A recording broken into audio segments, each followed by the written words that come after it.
Chapter 632. Du Jialua turned pale with fright and said anxiously, "Mother." However, it was as if the Du clan did not hear Du Jialua's advice. A white shadow flashed in front of Du Jialua, and a loud sound came from behind him.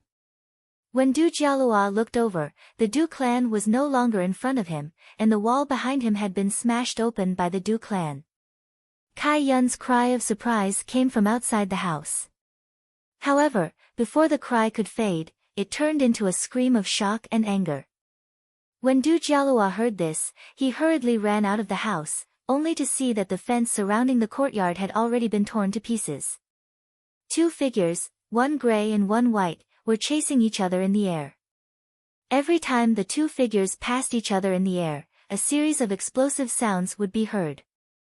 The aftershock from the battle between the two caused Du Jialua's skin to hurt. If not for the fact that his body was different from an ordinary person's, he would have been affected by the aftershock of the battle between cultivators. Even so, Du Jialua did not dare to stay nearby for long. However, he did not leave the center of the battle. Instead, he looked around, as if he was looking for something. At that moment, his eyes lit up, and he scrambled over to the periphery of the battle. Then, he picked up a foot-long silver-white fox from a vegetable garden in the courtyard. At this moment, Kai Yun's scream came from the sky again. When Du Jialua looked up, he saw a gray figure pierce through the ground from the sky, and a rain of blood fell from the sky. The white figure landed on the ground. It was Du Jialua's stepmother, the Du clan. Kai Yun lay on the ground, and the 5 wounds on his left ribs had already stopped bleeding. It was likely that the Du clan had left behind when she had charged out of the wooden house to launch a surprise attack. At this moment, his right shoulder had become a bloody mess, and half of his body was covered in blood. Seeing the Du clan walk towards him with blood-red eyes, Kai Yun's face was filled with panic and fear. He shouted in shock, You're not a human clan cultivator, you're definitely not a human clan cultivator." As he spoke, a gray light suddenly rose from his hand. Du Shi's expression changed, and her right hand formed a claw as if she wanted to extinguish the light. However, the gray light disappeared in a flash, and Du Shi's right hand's fingernail extended 3 inches out of thin air, directly piercing into Kai Yun's core space. Kai Yun knew that he did not have long to live, and the fear on his face instantly disappeared. Before he died, he howled miserably, "Evildoer, I have already sent out a talisman to ask for help. Just wait for the surplus river sect to kill you." Madame Du's originally pale face instantly turned ashen, and she could no longer hold back the mouthful of blood. When Du Jialua saw that the Du lady was on the verge of collapse, he immediately cried out in alarm, "Mother!" When Madame Du saw Lu Ping running over with the little fox in his arms, an ugly smile appeared on her face. The redness in her eyes faded as she reached out to grab Kai Yun's storage bag. She said, "Good child, we can't stay here any longer. Let's leave quickly. The cultivators from the Abundant River sect are about to arrive." Du Jialua nodded and said with a pained expression, "Mother, let's leave immediately. This time, it's all my fault. I shouldn't have brought these immortals to our house." Madame Du rubbed Du Jialua's head and said, "Child, this is not your fault. You were doing this for my own good." Initially, this surplus river sect cultivator with the surname Kai could not tell that the bottle of elixirs he took out was indeed effective for your internal injuries. Madame Du chose 2 types of elixirs from Kai Yun's storage bag and consumed them. When she saw that Du Jialua was about to return home to pack up, she hurriedly spat out a mouthful of blood into the grass. She laughed bitterly and stopped Du Jialua. She said, "Luo, it's more important to escape now. We can't care so much anymore." Du Jialua immediately came to a realization. He was still hugging the little fox tightly in his arms, but his expression was somewhat confused. He asked, "Mother, where are we going?" Madame Du sighed inwardly. After all, he's only a 12-year-old child. Madame Du glanced at the silver little fox in Du Jialua's arms, and a loving expression appeared on her face. She said, "Let's leave the village first." The battle with that surplus river sect cultivator just now caused quite a commotion. The villagers are probably scared out of their wits. Du Jialua nodded. When Immortal Kai called him a demon, Du Jialua knew that his family could no longer establish a foothold in the village. Moreover, his adoptive mother had killed an immortal from the surplus river sect. 2 people and 1 fox left the village. Madame Du took out a silk handkerchief from her sleeve and shook it in the wind. The silk handkerchief immediately turned into a 3-meter-long flying carpet. Du Jialua looked at Madame Du in shock. Madame Du said in a low voice, "Luo, hurry up and go up. The surplus river sect cultivators are probably rushing over now." Du Jialua hugged the little fox and got on the flying carpet. Madame Du laboriously made a few hand seals behind him. A trace of blood appeared at the corner of her mouth again, and the silk handkerchief immediately flew towards the northeast. Less than 10 minutes after Madame Du's family left, a long howl that contained unparalleled anger surged over. Before the howl could stop, a beam of light had already smashed into the entrance of the Du family village. There was a loud bang, and the entire Du family village seemed to shake. The surplus river sect's alchemy master, Kai Yun's third uncle, stepped into the village and arrived at the fences of the Du family village and the Luo family village. Master Kai's expression was frighteningly gloomy as he looked at Kai Yun's corpse on the ground, whose heart had been ripped out. An invisible pressure spread out from Master Kai to the surroundings of the Du family village. The village was instantly in chaos. Many villagers in their houses knelt in the direction of Master Kai. The 3 wooden houses behind Master Kai collapsed, and the fences outside the courtyard flew in all directions. At this moment, a few beams of light appeared in the sky again. After they landed, a few surplus river sect cultivators rushed over. Master Kai pointed at the bloodstains on the ground and said in a deep voice, "Kai Yun's murderer is also injured. From the looks of it, the murderer is at most in the late blood condensation realm. Furthermore, there is a faint demonic aura here. Kai Yun's murderer must be a monster. A demonic cultivator actually appeared in a village under the jurisdiction of our surplus river sect. This cannot happen again. We must kill that monster." The few surplus river sect cultivators bowed to Master Kai and were about to chase after Madame Du and the others when they heard Master Kai say, "Wait. There might be a 13 or 14-year-old young man among the murderers. His name is Du Jialua. We must capture him alive and not let him be injured."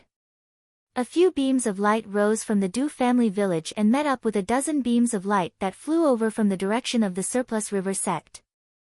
These cultivators then split into groups of 3 to 5 and went in different directions to search.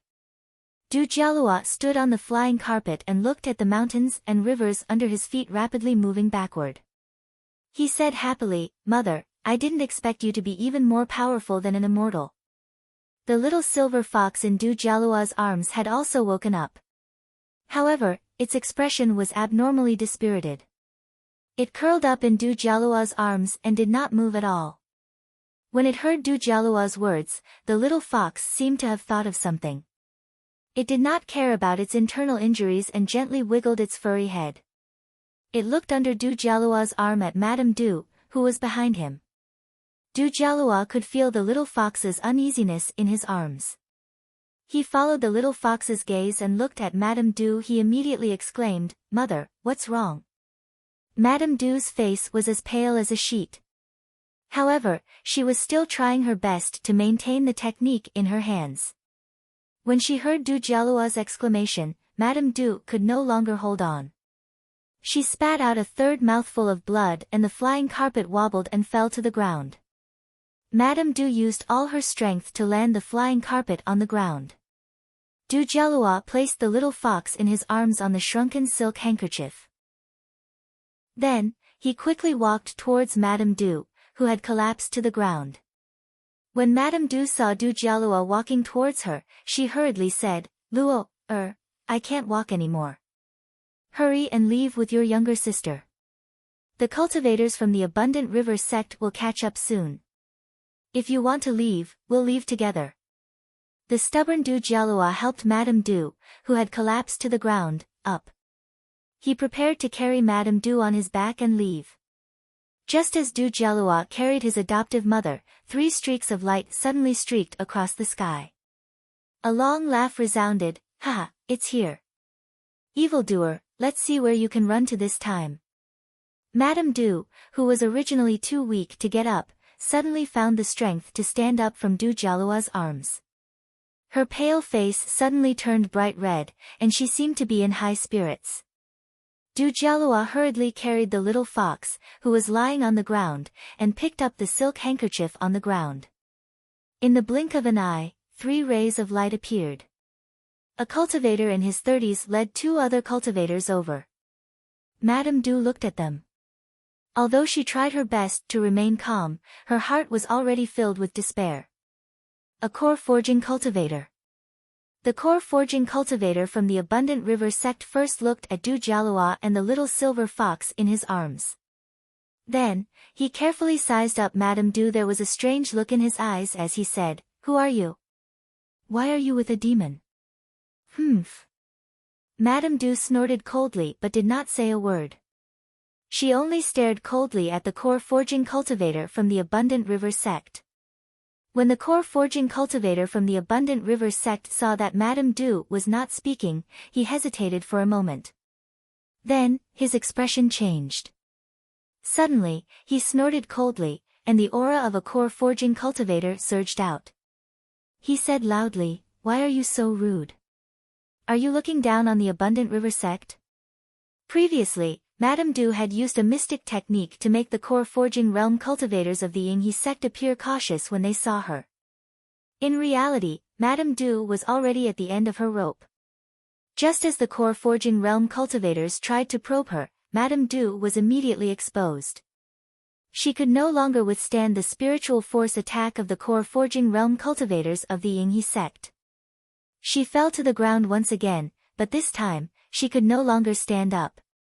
"Ha, I originally thought that you were a core forging cultivator from some sect, but it turns out that you're a fake. Since that's the case, you can go and die." The core forging cultivator from the Abundant River sect did not expect that Madame Du's core forging cultivator's aura was actually just a facade. He immediately laughed unscrupulously. When he thought about how he was almost deceived by a blood condensation cultivator from Madame Du, he immediately became angry out of humiliation. He pointed his finger forward, and a sword of qi shot out towards Madame Du, who was on the ground. At that moment, Madame Du no longer had any strength to fight back. She could only close her eyes and await her death. However, she still looked to the side unwillingly. Her adopted son and daughter were still there.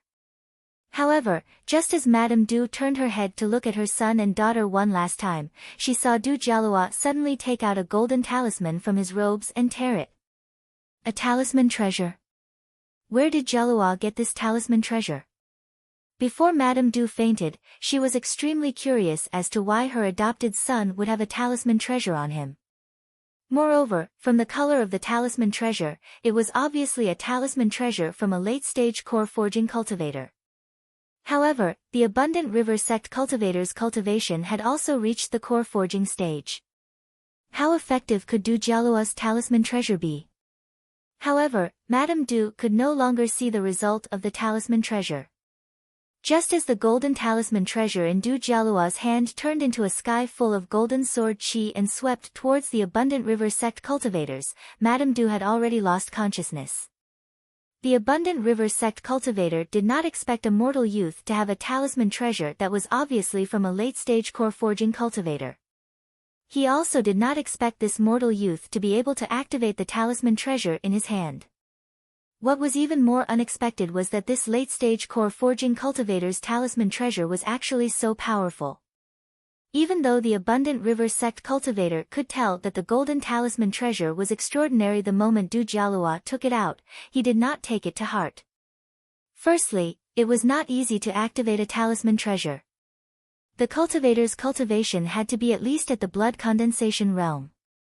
Secondly, a talisman treasure was extremely powerful against blood condensation realm cultivators, but against an early-stage core forging cultivator like him, it had lost its original power. Even if this talisman treasure was from a late-stage core forging cultivator, it would still be the same. If he was prepared, this talisman treasure might not be able to hurt him. Just as the golden talisman treasure shone brightly, the core forging enlightened master's heart skipped a beat. He knew that the two blood condensation realm disciples behind him might not be able to protect themselves. However, when the sky was filled with sword light that gushed out from the golden light, the core forging enlightened master's expression changed again. He suddenly clenched his hands together, and streaks of green wind spiraled out from his body. Then, they formed a green wind pillar that surrounded the core forging enlightened master in the center. The moment the talisman treasure was activated, the sword light that shot out instantly cut the two blood condensation realm disciples behind the core forging enlightened master into 17 to 18 pieces. However, under the core forging enlightened master's shocked gaze, a sky-piercing sword light suddenly shot out from the golden light that filled the sky. The golden light slashed down, and the green wind pillar was like a piece of cloth that was torn into two by the sky-piercing sword light. When the core forging enlightened master saw that his protective magic treasure had been destroyed, he hurriedly activated his protective earth energy and turned to escape. However, the sky-piercing sword light caught up to him and chopped off half of his left arm and shoulder. It was a pity that this talisman treasure was in the hands of a mortal youth like Du Jialua. If it had fallen into the hands of a cultivator, even the weakest blood condensation realm cultivator, this core forging enlightened master would not have been able to escape death. The core forging enlightened master could not care less about the severe injury on his left arm and shoulder. At this moment, he was already scared out of his wits. There had never been a late-stage core forging enlightened master with such power, unless this talisman treasure was activated by a core forging realm cultivator. That's right, there must be a core forging realm cultivator lying in ambush here. Only then could this talisman treasure be so powerful. When the core forging enlightened master thought of this, he sped up. The blood on his shoulder that had not completely stopped dripping fell into the light and was immediately ignited by a secret technique. His speed instantly increased by 2 times. Du Jialua was at the end of his rope when he remembered the golden paper that Lu Ping had left for him to save his life. As a mortal, how could Du Jialua know that this unusually bright golden paper was a priceless talisman treasure? However, the moment he opened the talisman treasure, the golden sword light that filled the sky and covered the sun dazzled Du Jialua's eyes. The majestic sky-piercing sword light, under Du Jialua's incredulous gaze, completely defeated the arrogant current core forging enlightened master of the Yinghe sect. In Du Jialua's mind, an immortal in his 20s looked at him with an unfathomable gaze when he handed him this talisman treasure. He knew that all of this would happen today. He must have expected it. Du Jialua wrapped the silk handkerchief into a cloth bag and placed the little fox in it. Then, he tied it to his neck and bent down to carry the dying Madame Du on his back. Then, he walked south towards the Ying River. The immortal who had given him that mysterious piece of paper had traveled upstream from the lower reaches of the Ying River. If he wanted to find these two immortals, he would have to go upstream again. Du Jialua knew that his adoptive mother and he had both killed the immortals of the Yinghe sect. Now that his adoptive mother, who was originally an immortal, was severely injured, if he wanted to survive the pursuit of the Yinghe sect, he would have to find the two immortals again.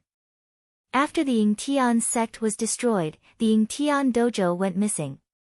The lone peak of the heavenly mountain where the sect was located was razed to the ground by the forces that had destroyed the Yingtian sect. Other than the Yingtian sect's inheritance that was left in the Yingtian dojo, most of the Yingtian sect's inheritance was divided among the forces that had destroyed the Yingtian sect. However, even a cunning rabbit has 3 burrows. The Yingtian sect's hidden treasure in this mountain range was not limited to the Yingtian dojo. The Surplus River sect, Ying Mountain sect, and Tao Universe sect were the 3 sects that had gradually developed after itinerant cultivators had discovered the treasures left behind by the Surplus Sky sect in the mountain range. They had used these treasures as their foundation. Now, these three sects were advancing side by side and had developed into small sects in the cultivation world. Each of these sects was overseen by Adept Laozu. Even so, the Yinghe sect was only a small sect after all. They might not care about the death of a few blood condensation realm cultivators, but when a core forging realm cultivator returned with his shoulder and arm chopped off, the Yinghe sect could not sit still anymore. Moreover, this core forging realm cultivator had been injured by a mortal using a talisman treasure. This was the biggest joke in the world. If news of this spread to the Yingshan sect and the Tao Universe sect, the Yinghe sect would lose all face. Moreover, among the 2 humans and 1 demon that had escaped, the young mortal was someone that the Yinghe sect's Laozu wanted to capture. Although the Yinghe sect's cultivators did not know why the Yinghe sect's Laozu valued a young mortal, the Yinghe sect's only adept Laozu was the Yinghe sect's stabilizing force. Since he had taken a liking to this young mortal, the entire Yinghe sect would not think of anything else. They only wanted to capture this young mortal. If the Yinghe sect's Laozu valued them and gave them some pointers, they would be able to benefit from it for the rest of their lives. Grandmaster Kai immediately sensed the scene of the mortal youth injuring a core forging cultivator of his sect with a treasure talisman. Glancing at the broken limbs on the ground, Grandmaster Kai took 2 steps forward and picked up a torn golden talisman from the ground. Chapter 633. Although Du Jialua was extremely strong, he was only a 12-year-old mortal. He carried his adoptive mother, Madame Du, on his back, and his little sister, a silver fox, in front of him. Relying on his previous tenacity, he finally could not walk any further after walking 7 or 8 kilometers in one go. He had no choice but to gently put his mother and little sister down to rest. Although the little silver fox was still unable to move, she was still conscious. After Du Jialua put her down, she stared at the unconscious Madame Du and cried. Du Jialua softly called out, "Mother," twice. However, Madame Du did not seem to hear him. Her brows were tightly furrowed in her unconscious state. It was obvious that she had suffered great pain before she fainted. Du Jialua knew that his family was currently in a dangerous situation. Thus, after resting for a while, he once again carried Madame Du and the little fox on his back and rushed back to the surplus river. However, Du Jialua had just stood up when he froze. He did not know when, but a middle-aged man who looked somewhat similar to Kai Yun, who had died in Madame Du's hands, was standing not too far away from him. He was looking at the unconscious Madame Du with a contemplative expression. He saw Du Jialua frantically stand in front of Madame Du and the little fox, using his body to protect them. Only then did he see that there was a small mouse lying at the middle-aged man's feet. Its little eyes were darting around. The middle-aged cultivator's expression was as calm as an ancient well. He reached out and picked up a torn golden talisman. "Who gave this talisman to you?" Du Jialua immediately understood that the person in front of him was a cultivator from the Surplus River sect. Furthermore, he looked like an immortal of a higher rank than the cultivators who had chased after him earlier. However, the immortal who had given him this talisman was undoubtedly his savior. Thus, he stiffened his neck and said, "I picked it up." A trace of malice flashed across the middle-aged cultivator's eyes. He said coldly, "Kid, do you think that the old man does not know just because you are not telling me? Let me ask you, was this talisman given to you by the 2 cultivators who came to Celestial Mountain's Lone Peak a few days ago?" Du Jialua did not know how the person in front of him could be sure that this talisman treasure was given to him by Lu Ping that day, but he knew that once he admitted it, it would definitely bring trouble to the 2 immortals who gave him 2 spirit stones and a talisman treasure to save his life. The immortals of the Yinghe immortal sect were all people with boundless dermic powers. The immortal in front of him looked very old and was definitely more powerful than the 2 young immortals from the other 2 days. If he admitted it, he would definitely bring trouble to those 2 kind-hearted immortals. Du Jialua knew that he couldn't escape today, so he said resolutely, "No." The middle-aged cultivator in front of him was Master Kai of the Abundant River sect. He was also the third uncle of the cultivator Kai Yun who had died in the hands of the Du clan. He was the person who had tried to spy on Lu Ping and De Bao on the lone peak of the Heavenly Mountain. Although Du Jialua had changed directions and walked 7 to 8 kilometers in one go, Master Kai easily determined the direction that Du Jialua had escaped in with the rat demon under his feet and chased after him. Although Du Jialua tried his best to deny it, the middle-aged cultivator was very experienced and could not be compared to a 12 or 13-year-old mortal youth. At that moment, he was almost certain that this strange talisman treasure had definitely come from the two mysterious young cultivators from the other day. The reason why Master Kai asked about the origin of this talisman treasure was not only because it could be activated by a mortal, but also because he suspected the identity of the two young cultivators. To be able to casually give such a strange talisman treasure to a mortal and possess strength that was not inferior to his at such a young age, these two young cultivators were very similar to the elite disciples of famous sects who were out traveling. What Master Kai was worried about now was whether the two cultivators had already seen through the uniqueness of this young man. If they had seen through it and left such a powerful talisman treasure for him to protect himself, then if the Abundant River sect took this young man away, they would inevitably offend these two young cultivators who were most likely from famous sects in the Central Plains. These cultivators were used to being arrogant and had always been troublemakers in the Central Plains. Once these two cultivators got involved in this matter with the Abundant River sect and drew out the powers of the sects behind them, then a small force like the Abundant River sect would not be able to go up against them. However, if they let this young man go just like that, then the medicinal power of this young man's bloodline that he had used to strengthen his body would probably fall into the hands of others. Master Kai thought about how his sect's Laozu had already reached the peak of the early Dharma stage. If he could use this young man's bloodline to refine a human elixir, then his sect's Laozu would have a high chance of advancing to the mid-Dharma stage. At that time, the Abundant River sect would be able to suppress the Yingshan sect and the Daoyu sect and become the strongest sect in this mountain range. Master Kai's status in the sect would also rise. At that time, if he had the support of his sect's Laozu, his level of practice might even increase to the next level. It would not be impossible for him to have a chance to enter the Dharma stage in the future. At this thought, Master Kai could not help but feel his blood boil. So what if the disciples of famous sects saw through this young man's secret? As long as he did it without anyone knowing, what could they do to the Abundant River sect? Once his sect's Laozu passed the early Dharma stage and became a mid-Dharma Laozu, even those famous sects would not make things difficult for the Abundant River sect over such a small matter. The strange talisman was immediately thrown to the back of Master Kai's mind. Looking at the Du clan and the little fox demon lying behind him, Master Kai reached out and grabbed them. Du Jialua felt his body tighten as he was lifted into the air. Then, he reached out and released two sparks that landed on the Du clan and the little fox demon. Seeing that the Du clan and the little fox demon were about to be killed by these two sparks, Du Jialua's eyes widened. He opened his mouth to scream but found that his throat had been sealed and he could not make a sound. However, just as the two sparks were about to land on the Du clan and the little fox demon, two splashes of water suddenly appeared in front of them, blocking the path of the sparks. Tsk tisk. The sparks and the splashes of water met and instantly produced a puff of white smoke. However, the quality of the two splashes of water was obviously not a match for the sparks and was about to be roasted dry. At this moment, a cold wind blew and the two splashes of water suddenly froze, turning them into two pieces of crystal clear ice.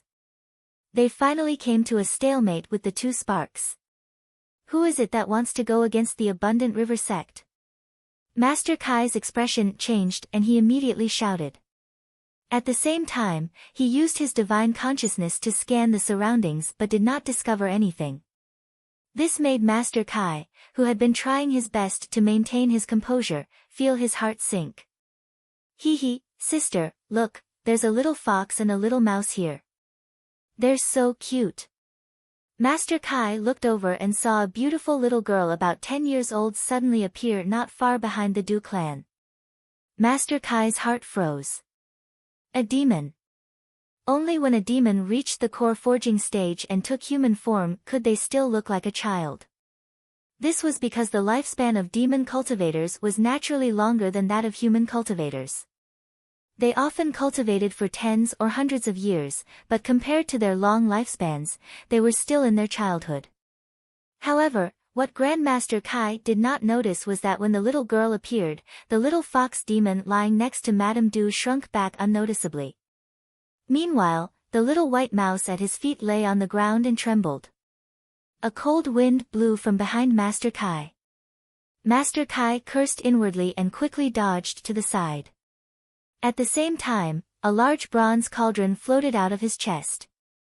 Dang! Dang! Grandmaster Kai couldn't help but take 2 steps back. When he turned around, he saw a boy around the age of 10 wearing strange stone armor. He held a halberd that was twice his height. The sneak attack just now was done by this boy with the halberd in his hands. But before Master Kai could prepare, a whip shadow took advantage of the space Master Kai was dodging and instantly cut into Master Kai's capture god art, freeing Du Jialua from midair. There's another person. This time, Master Kai no longer cared about the mortal boy that Laozu thought highly of. He immediately fled several tens of feet away. When he saw that the 3 did not take advantage of the opportunity to attack him, he turned around and looked at the 3rd core forging stage demon cultivator who had just rescued Du Jialua. She was still a little girl, but different from the naive little girl from before. This little girl had more of an adult's aura. Although the 3 demon cultivators were only at the 3rd layer of the core forging stage, Master Kai did not underestimate them at all. Instead, he was very wary of them.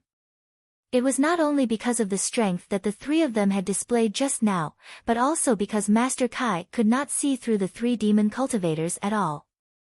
Master Kai looked at the little fox demon and Du Shi on the ground and said in a low voice, "I wonder which demon king you 3 belong to." "I am Overflowing River Sect's alchemist Kai Zhenfeng." The 3 children were Samling. When Lu Hai heard Kai Zhenfeng's words, he couldn't help but sneer, "What is the Overflowing River Sect? And who are you, Kai Zhenfeng? What's so great about you?"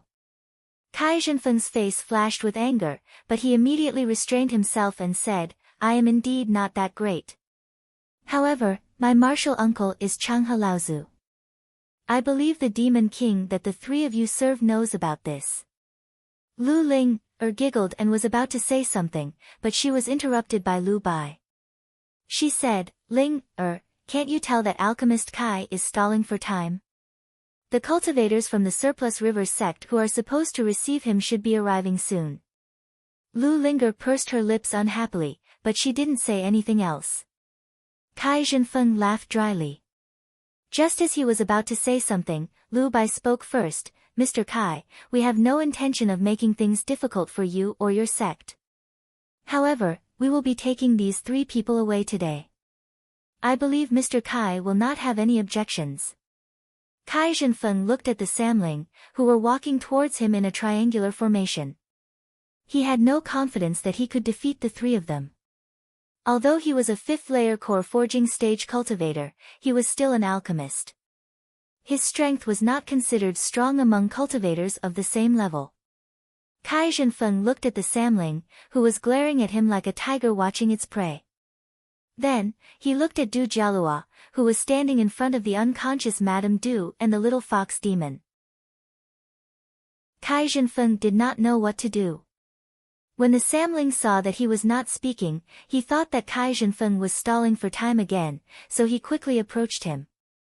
Kai Zhenfeng's heart tightened and he hurriedly said, "Please wait. You can take the little fox demon and the woman with you. However, the mortal boy has nothing to do with the 3 of you. I hope that the 3 of you can give me some face and leave him with our sect. What do you think?" Kai Zhenfeng thought that the 3 core forging stage beasts had appeared because of the little fox demon and Madame Du. From Kai Zhenfeng's point of view, as long as he could bring Du Jialua back to the Overflowing River sect, the others had nothing to do with him. The Samling looked at each other. Kai Zhenfeng saw this and thought that the Samling was tempted. After all, he was a 5th-layer core forging stage cultivator. If the three of them really wanted to fight to the death with him, he was confident that he could hold on until the cultivators of the overflowing river sect arrived. Since that's the case, the three of you, what do you want to do? How dare you? Rumble. A series of explosions rang out as the three beasts launched their attacks.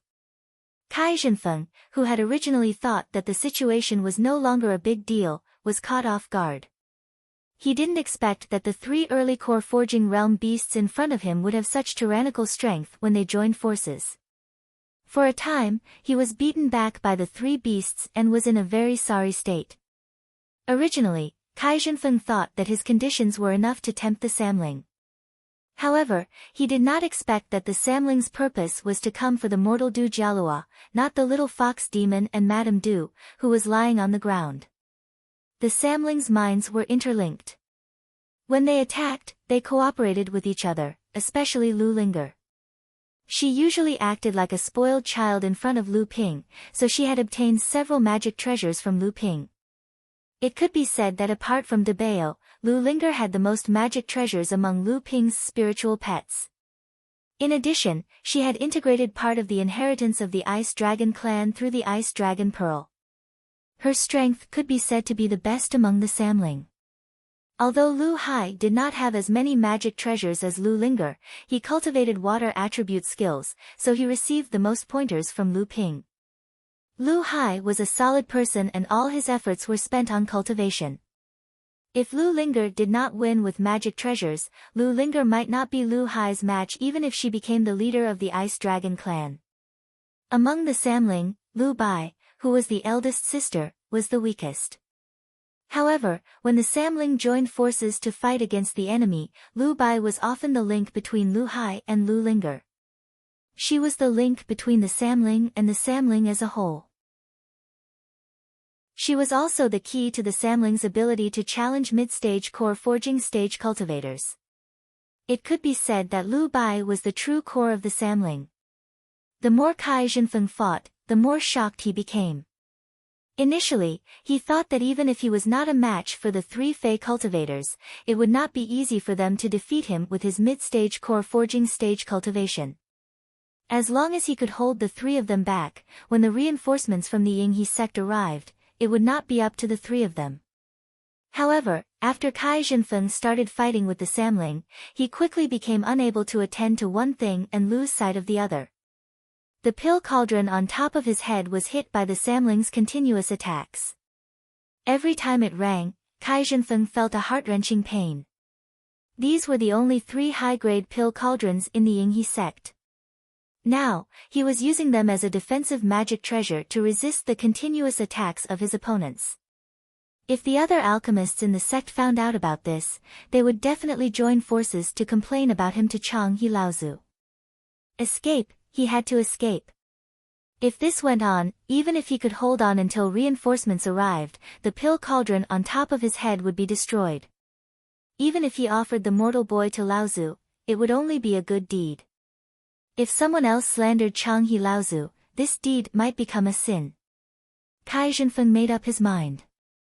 The attacks in his hands suddenly became fierce. He used many spells that would cause damage to both sides.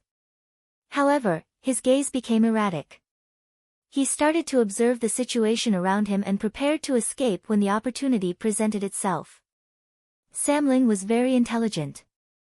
He had followed Lu Ping for decades and had seen many fights in the cultivation world. Although he was young, he had much more experience in fighting than Kai Zhenfeng, who had a high status in the sect and was used to living like a prince. Seeing Kai Zhenfeng like this, Samling was certain that Kai Zhenfeng wanted to escape. Furthermore, Samling had more or less inherited Lu Ping's style of looting. In addition, Debao was a person who liked to take advantage of others. He had long set his sights on the high-grade pill cauldron on top of Kai Zhenfeng's head. Although Lu Ping currently had a top-grade pill cauldron and a magic treasure-grade pill cauldron in his hands, given his status in Jinling, he could summon other pill cauldrons that were idle at any time. However, a high-grade pill cauldron was still a pleasant surprise for Lu Ping. Kai Zhenfeng suddenly slapped the pill cauldron hovering above his head. The lid of the pill cauldron flew up and a yellow flame poured out from the pill cauldron. With Kai Zhenfeng at the center, it spread out in all directions. One of the flames seemed to be deliberately charging towards Du Jialua and the Du clan members behind him, as well as the little fox Yao. Once it touched them, the three of them would be reduced to ashes. Kai Zhenfeng was betting. He was betting that Samling would not just watch as Du Jialua and the other two died. The flame released from the pill cauldron was a mid-grade earth-level spiritual fire of heaven and earth that Long River Laozu had rewarded Kai Zhenfeng after he had successfully advanced to become an alchemy grandmaster. It was the foundation of Kai Zhenfeng's survival in the sect and the fundamental medium for him to use his final trump card to save his life. As expected, although it was difficult for the Samling to block Kai Zhenfeng's flame magic, they might be able to block Kai Zhenfeng again if they worked together. However, when the flame rushed towards Du Jialua and the others, Lu Hai had no choice but to retreat and block the flame. In this way, the encirclement formed by the Samling's cooperation had a flaw. Kai Zhenfeng laughed loudly. "Ha, the mountains will never change and the rivers will always flow. The Yinghe sect will remember what you have given me today. We will definitely repay you in the future." As he spoke, his figure had already turned into a ball of flame and fled outwards. Trying to run. Lu Ling sneered and took out an item from her hand. She suddenly injected all the vital energy in her body into it. A talisman weapon. Kai Zhenfeng looked at the item in Lu Ling's hand and his pupils shrank. Waves of despair crashed into his mind. Chapter 634. The practitioner weapon slowly rose up, and a yellow light covered Kai Zhenfeng's body. He felt as if a mountain was pressing down on his body.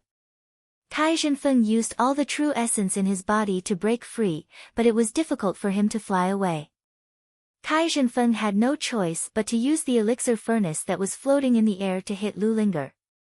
At the same time, the spiritual fire in the elixir furnace burned the practitioner weapon that was emitting the yellow light. Lu Linger was not surprised but happy. The protective chi on her body flashed and a 3-foot thick ice appeared in front of her, temporarily blocking the impact of the elixir furnace and the spiritual fire. Lu Bai took the opportunity to swing the spirit whip in her hand and wrapped it around one of the bronze feet at the bottom of the elixir furnace. Lu Hai suddenly followed and worked with Lu Linger to suppress the spiritual fire back into the elixir furnace. At this time, Kai Zhenfeng could see that the 3 demonic cultivators were not trying to kill him, but for his high-grade elixir furnace. This elixir furnace could be said to be the foundation of his survival in the Yinghe sect. However, if he did not take the opportunity to escape and wait for the 3 to free themselves, it would be his death. Kai Zhenfeng stirred up the vital energy in his body. While Samling was suppressing the elixir furnace and the spiritual fire, he escaped like a snail, trying to escape from the yellow light. It was not easy for the 3 spirits to obtain a high-grade pill furnace and an earth-ranked mid-grade spirit fire. How could they still care about Kai Zhenfeng? Kai Zhenfeng had finally escaped from the light of the talisman weapon.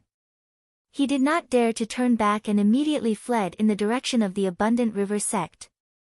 Lu Bai put away the elixir furnace and the suppressed spiritual fire.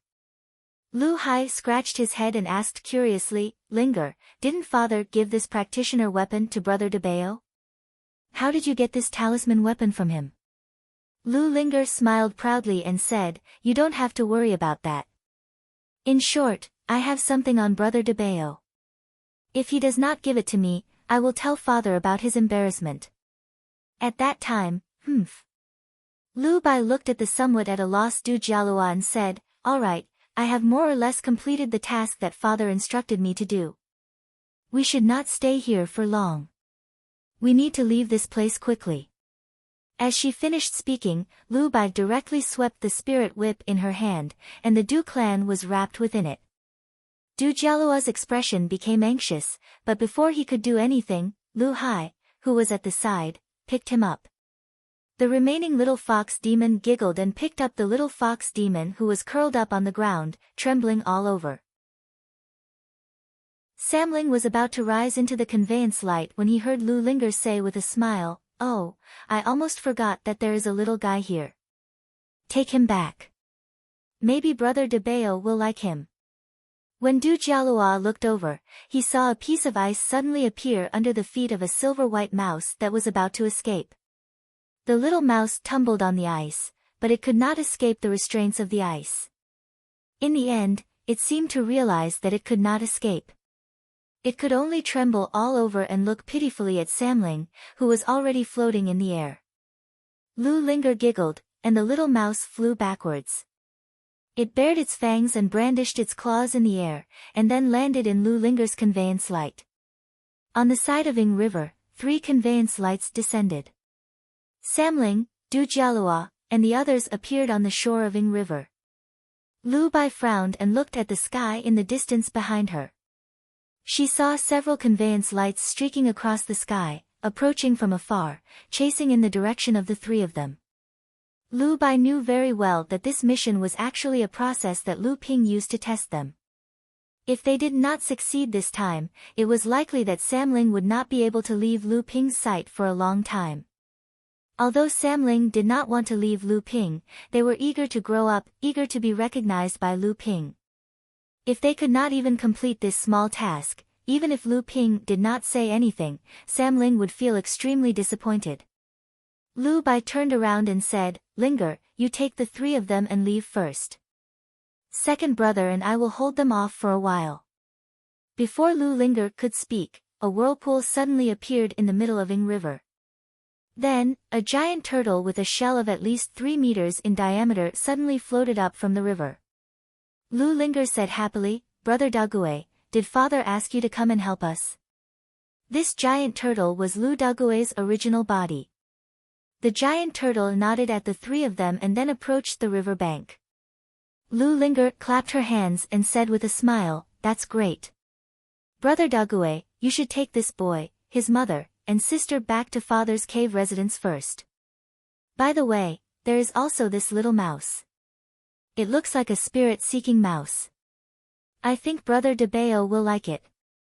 Under Du Jialua's frightened gaze, the 2 humans and 2 demons were thrown onto the back of the huge tortoise by the 3 spirits. Before Du Jialua could cry out in alarm, the tortoise sank into the water with them. Lu Linger turned to Lu Bai and Lu Hai and smiled. "This is good. The 3 of us can go all out and fight against the human cultivators of the Ing River sect." Samling looked at each other and smiled. Then, he immediately flew up to meet the few rays of light in the sky. Suddenly, there was a loud explosion in the sky. Zhang Shi thought for a while and said, "It's not very likely." Although the top sects sneaked into the Middle Earth separately, they used the super long-distance teleportation formation of the top 5 sects of the East Sea. It's impossible for the Green Sea snakes to know about it. At this time, Dongguo Laozu said again, "Maybe it's not the Green Sea snakes." Zhang Shi was confused and asked, "What do you mean, martial uncle?" Ancestor Dongguo said faintly, "Don't forget about that turtle demon from before, and that little fox demon, and that spirit-seeking mouse. Moreover, that woman that fainted is closely related to the demon race as well." Zhang Shi thought for a while and said, "That's right. Just now, the Green Sea snake mentioned father and someone's name. It sounds like it's related to demon cultivators. These demon cultivators belong to different races, but they can gather together. That's what's strange about them." Cultivator Lu said in a low, muffled voice, "Martial uncle, are you saying that these demon cultivators have a cultivator with a higher cultivation and status as their backer? This is the real reason why these demon cultivators of different races can gather together and even challenge the local tyrant, the Abundant River sect?" Dongguo Laozu shook his head and said, "Although it makes sense, it might not be correct." Dongguo Laozu thought for a while and asked Zhang Shi, "Martial nephew Zhang, you once traveled the Middle Earth. Have you heard of the spirit beast taming sect?" Zhang Shi was surprised. Martial uncle suspects that the person leading these demon cultivators is a cultivator from the spirit beast taming sect? Then, he suddenly said, yes, what Marshall Uncle said makes a lot of sense. Only the mysterious beast-taming spirit sect cultivators can integrate these different races of demonic cultivators together and not make them lose their spiritual wisdom because of the spiritual sense of the demonic cultivators. However, the cultivators from the spirit beast-taming sect have always been very mysterious in the cultivation world. I didn't expect to encounter them here. In that case, we can't afford to offend these demon cultivators. Otherwise, if we offend these mysterious fellows from the spirit beast-taming sect, they might be even more troublesome to deal with than the green sea snakes. However, although the spirit beast-taming sect has always had an ambiguous relationship with the demon clan, I've never heard of anyone being so bold as to make a green sea snake their demon pet. Dongguo Laozu said meaningfully, not all cultivators from the spirit beast-taming sect are humans. The lucky Lu Dague did not know that he had already been noticed. When he floated up from the Yinghe River, he had already arrived at the entrance of the cave. At the entrance of the cave, Du Jialua, who was still in a state of shock, immediately saw one of the two immortals who had gone to the lone peak of the celestial mountain. He was a chubby young immortal with a mustache who had been smiling all along. He was standing there looking at him. Du Jialua's expression brightened. The anxiety he had felt after being rescued by Sam Ling and encountering Lu Dague immediately disappeared. Chapter 635. When Madame Du slowly woke up from her coma, she found that she was in a rock cave. She jumped up and found that her body, which had long been on the verge of death, had healed more than half of its injuries. However, Madame Du did not lower her guard at all. She had experienced far too many things like this. The cultivation world was full of deceit and deception, especially human cultivators. Although she believed that her intelligence was not inferior to anyone in the Yao clan, she did not dare to fight with human cultivators at all. That was simply digging her own grave. She was most worried about her two children. She did not know that the Yinghe sect was pursuing her not only because she had killed a cultivator from the Yinghe sect, but also because of her adopted son, Du Jialua, who had a bloodline full of medicinal power. Madame Du slowly walked out of her stone room and saw a fat young man who was about 17 or 18 years old. He had a mustache and was walking towards her. Behind this fat young man's feet, a silver-white little mouse was following him step by step. After discovering someone, the little mouse quickly slid down the fat young man's trouser leg and climbed onto his shoulder. Then, it hid behind his ear and carefully peeked its head out to look at Madame Du in front of him. "Ha, you are awake. My boss wants to see you. Come with me." Spirit-seeking mouse demon. Madame Du looked at Debeo in surprise. However, she immediately realized that what she was doing was very inappropriate. She quickly said, "May I ask which demon king you are serving? Where are my two children now?" Although Madame Du tried her best to remain calm, a spirit-seeking mouse that could cultivate to the core forging realm still brought her an inexplicable shock. Spirit-seeking mice were the lowest level of demon beasts in the cultivation world. Those that could cultivate to the late blood refining realm could be called the ancestors of the spirit-seeking mice. Now, in front of her was a living spirit-seeking mouse that had taken human form. Debeo turned to look at Madame Du. He was not angry that Madame Du had exposed his identity. Instead, he turned and said as he walked, "Your two children are fine now. Come with me. My boss has something to ask you." Madame Du, who was in a hurry, followed Debeo towards the stone room where Lu Ping was. From afar, she saw Du Jialua kneeling in front of a stone room. "Luo, Madame Du's voice was filled with joy. Du Jialua was stunned. He turned around and saw Madame Du standing not far behind him, unscathed. He immediately jumped up from the ground and rushed towards Madame Du. He said in surprise, "Mother, you're actually fine?"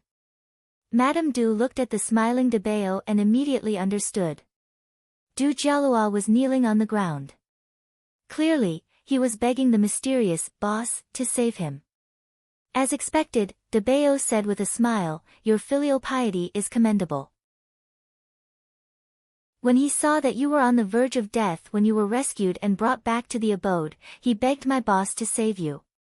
Even though I've told him over and over again that your injuries are fine, that kid still knelt on the ground and refused to get up, and he insisted on seeing that you're fine. Madame Du rubbed Du Jalua's head and said to Debeo gratefully, "Thank you very much, Your Excellency." Debeo chuckled and said, "You don't have to thank me. If you want to thank someone, thank my boss." Madame Du nodded and said, "I wonder where my daughter is now. Please tell me, Your Excellency." Just as Madame Du finished speaking, she saw a little girl who looked like she was carved from jade walk out of the stone room. Who else could it be other than the little fox demon in her hands? When the injured little fox demon saw Madame Du, she immediately leaped out of the little girl's arms and ran towards Madame Du. Madame Du bent down and held the fox demon tightly in her arms. Lu Linger was surprised when she saw that Madame Du was the little fox demon's mother. However, she still said, "Father is already waiting inside. You should come with me to see him first." When Madame Du saw that her daughter was safe and sound, she felt a faint pressure coming from the little girl in front of her. She actually felt a natural pressure from the little girl. This was the pressure of a top-level demon beast. Madame Du's heart trembled. If it was said that the lowest-level demon beast, the spirit-seeking mouse, was able to grow into a core forging stage cultivator, then the appearance of this little girl made Madame Du feel a faint sense of awe towards this cultivator that she had never met before. Once they entered the stone room, a thick wave of spiritual qi immediately bathed everyone in it. Madame Du took 2 deep breaths and an intoxicated expression appeared on her face. How many years had it been since she had felt such thick spiritual qi? However, what shocked her even more was that after she entered the stone room, she immediately saw 2 more children who looked similar to the little girl from before, a boy and a girl. The blood pressure from the 3 children caused the Du clan to not dare to move at all. Even though her cultivation had been higher than the 3 of them in the past, the natural suppression from the blood of the Yao clan filled her with fear. She had learned from Du Jialua about the situation after she fainted that day. She knew that these 3 childlike cultivators were the saviors of her family. At the same time, a huge turtle brought them to this cave mansion. The fat young man just now was one of the 2 immortals that she met that day who went to the lone peak of Heavenly Mountain and gave her 2 spirit stones. The other immortal gave her a life-saving treasure talisman. He was the boss that the fat immortal spoke of and the father that the 3 little immortals spoke of. After that, Madame Du saw the turtle immortal who brought her family to this cave mansion. He was a simple and sturdy young man and a 13 or 14-year-old little girl. Madame Du also felt the blood pressure of a top-level demon beast from this little girl again. However, compared with the 3 younger children, the blood pressure of this little girl was a little weaker. Moreover, it was slightly different from the previous 3 people. Obviously, they were not of the same race, but her cultivation level was higher than that of the 3 children. Madame Du silently followed behind Debeo. In her heart, she was even more in awe and curiosity about the unknown cultivator. She also had a vague guess about the identity of that person. In the stone room, Lu Ping was studying the ancient book about the creation of high-grade talismans that he brought out from the Yingtian dojo, especially about the creation of the restriction-breaking talisman. Lu Ping himself was quite experienced in breaking restrictions. Unfortunately, the inheritance of the restriction-breaking talisman in Jinling could only reach 5 colors. Moreover, there were many gaps in the inheritance of the 5th color. In Jinling, other than Tian Shui Laozu, who could rely on her Dharma manifestation stage cultivation, even Xian Zhu Jinren could only make a 4-colored restriction-breaking talisman. Moreover, the spiritual materials and resources wasted in the process of making the restriction-breaking talisman sometimes did not make up for the loss. Just when Lu Ping had made some progress in the study of the 4-colored restriction-breaking talisman, he saw Debeo walking into his training room and saying, "Boss, that kid's mother has woken up." When Madame Du walked into Lu Ping's training room, she saw a young man with no trace of spiritual energy sitting cross-legged on the seat of honor. Madame Du did not think that the person in front of her was an ordinary person just because there was no spiritual energy coming from him. This meant that the person in front of her had already reached the realm of returning to one's natural state. Even when her cultivation was not damaged in the past, she was afraid that she would not be a match for this young man in front of her. Thus, Madame Du lowered her attitude even more. She respectfully knelt in front of Lu Ping and said, "This widow, Madame Du, thanks immortal for saving my life." A green light flashed in Lu Ping's eyes as he looked at Madame Du in front of him. He had a look of surprise on his face as he said, "Fellow Taoist, you are originally from the Demon Fox clan, right? This is the first time I have seen someone possessed by a golden core. Seeing that your consciousness is not damaged, I believe that before the possession, your cultivation was no lower than the late core forging stage. However, it seems that even though your consciousness was not damaged before the possession, your golden core was heavily damaged. Your cultivation has dropped all the way to the late blood condensation stage. What a pity." When Madame Du heard that Lu Ping had exposed her identity with just one word, her whole body trembled like a sieve. However, she was after all a late core forging stage cultivator.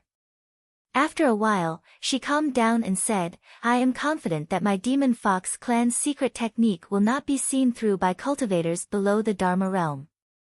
I didn't think that you would be able to see through my identity with just one look." When Lu Ping saw that Madame Du admitted to it calmly, he smiled and said, "It's just a small trick.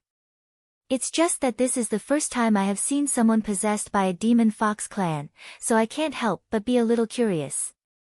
I hope that fellow Taoist won't be offended. However, does that kid outside know that you are not his mother?" Madame Du nodded and said, "The person I possessed was not his mother, but a woman who was on the verge of death. She was later rescued by Luo's father. After recovering, I found that my cultivation foundation was greatly damaged and I could no longer advance. At the same time, I was afraid of the dangers of the cultivation world. In order to repay a debt of gratitude, I married Luo's father and wanted to be a mortal woman. Unexpectedly, Luo's father died of an illness 10 years ago, and I gave birth to a daughter. I had no choice but to raise the brother and sister with all my heart. Fortunately, Luo knew my identity from a young age. Luo's nature is pure, and he did not have any negative emotions just because he had a demon foster mother and a mixed-blood sister. On the contrary, he was very filial." Lu Ping nodded. But then, he asked curiously, "Fellow Taoist, although you're a monster, you were also a monster cultivator before you took over my body. You should have some understanding of human cultivation. Why did you give your adopted son a body-strengthening treasure before he even awakened his bloodline and became a cultivator? Don't you know that this will cause him to lose the opportunity to activate his bloodline and become a cultivator?" How do you know?" Madame Du was inexplicably shocked. She looked at the calm Lu Ping and seemed to be at a loss. De Bao, who was at the side, saw that Madame Du's face was full of wariness and said with some dissatisfaction, "I'm afraid you still don't know. Do you really think that the cultivator from the Yinghe sect would come and treat your injuries out of kindness? They only wanted your adopted son's pure bloodline that is filled with medicinal power. Don't tell me you don't know what a human pill is." Chapter 636. Mortal Core. Madame Du exclaimed. She clearly had some understanding of mortal cores. De Bao continued, "Of course it's a mortal core. Otherwise, do you think the blood condensation adept from the Yinghe sect would go to your house to treat you for no reason? I'm afraid that when the Yinghe sect went to the Du family village to test if the youths in the village had the potential to activate their bloodline, your son's secret had already been discovered. I heard that the Yinghe sect also has a Dharma adept named Laozu. I'm sure you understand the importance of treasures that can strengthen the body of a Dharma adept, right?" Madame Du asked in confusion, "But why didn't the Yinghe sect take Luo Er away when they discovered that there was something wrong with his body? Why did they let our family live in the village?" Lu Ping smiled and said, "Let me explain this. The most important part of refining a mortal core is one's bloodline, one that is full of vitality. Furthermore, it has to be consumed soon after refining the mortal core. Only then will it have the greatest effect in the shortest time possible. The Dharma adept of the Yinghe sect is probably not prepared for this, which is why he allowed you to live. In their eyes, you are just a bunch of mortals. Do you think you can escape from their control? Madame Du was stunned and did not speak. After a while, she seemed to react and knelt before Lu Ping. She said, "Friend, please save the three of us." Lu Ping waved his hand and helped Madame Du up from the ground. He said, "Fellow Taoist, you don't have to do this. Although I am not a match for the Yinghe sect's old ancestor, as long as you hide here temporarily, I believe the Yinghe sect's cultivators won't be able to find you. However, I still want to know why fellow Taoist gave your adopted son the medicinal pellet to strengthen his body before he activated his bloodline." Lu Ping could tell that although Lu Ping had seen through many of Madame Du's secrets, she was still very wary of him. Thus, he questioned her and tried to gain the upper hand. Indeed, from Lu Ping's words, Madame Du could tell that he did not trust her identity as a demon. She sighed and said, "This is because of my daughter." With that, Madame Du told Lu Ping about the process of Du Jialua consuming the mortal core. It turned out that Madame Du's attempt at possession was not successful and had many repercussions. She had been bedridden all these years. When Du Jialua was bedridden, his little fox sister saw that her brother was working hard, so she often went deep into the mountains to collect wild fruits and vegetables in order to reduce her brother's burden.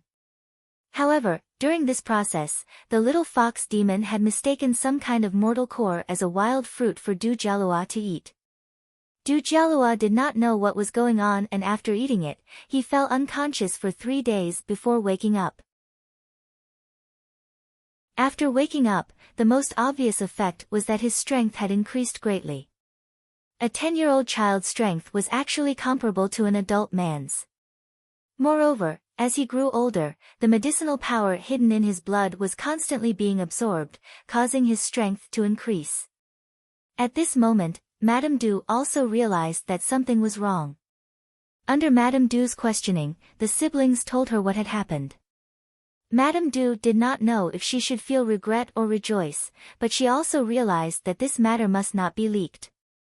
However, the fact that Du Jialua's strength had increased greatly could not be concealed either. Thus, there was the saying that Du Jialua was born with divine strength. As for the fact that the Yinghe sect had sent people to the Du village to test whether the youth in the village could activate his blood, Du Jialua, who had a limitless desire to become an immortal, naturally wanted to go. Although Madame Du was unwilling, her current strength was not enough to help Du Jialua test and activate his blood. Furthermore, the abnormality of Du Jialua's physical body could not be seen by anyone who was not a master of alchemy. This was also because Madame Du was hoping to get lucky and did not want Du Jialua to give up on the idea of becoming an immortal. Unexpectedly, the cultivator who had presided over the ceremony for the youth in the Du village to activate his blood happened to be the Yinghe sect's master of alchemy, Kai Zhenfeng. He had discovered the abnormality in Du Jialua's blood and reported this news to the sect's Dharma adept, Changhe Laozu. As the refining of the human core required the blood to be full of vitality, this meant that Du Jialua's blood had to be extracted before he died. Otherwise, the effects of the blood would be completely lost. Although Changhe Laozu's level of practice had reached the peak of the early Dharma stage, he was not ready to break through to the early Dharma stage yet. As such, he had instructed Kai Zhenfeng to keep this a secret and let Du Jialua grow freely for the time being. However, Changhe Laozu could not wait too long. This was because as Du Jialua grew, the effects of the blood in his body would gradually be absorbed by his body. In the long run, the effects of the human core refined would be greatly reduced. As such, Changhe Laozu was not willing to wait any longer after preparing for 2 years. This time, Kai Zhenfeng had sent Kai Yun to treat Madame Du's illness in order to find an opportunity for Du Jialua to voluntarily leave the Yinghe sect. However, the final development of the situation was unexpected. Not only did they lose a large number of blood condensation adepts, even a few core forging adepts were injured. Kai Zhenfen's high-grade alchemy furnace and mid-grade earth-level heaven-earth spirit fire had also become the Samling's spoils of war.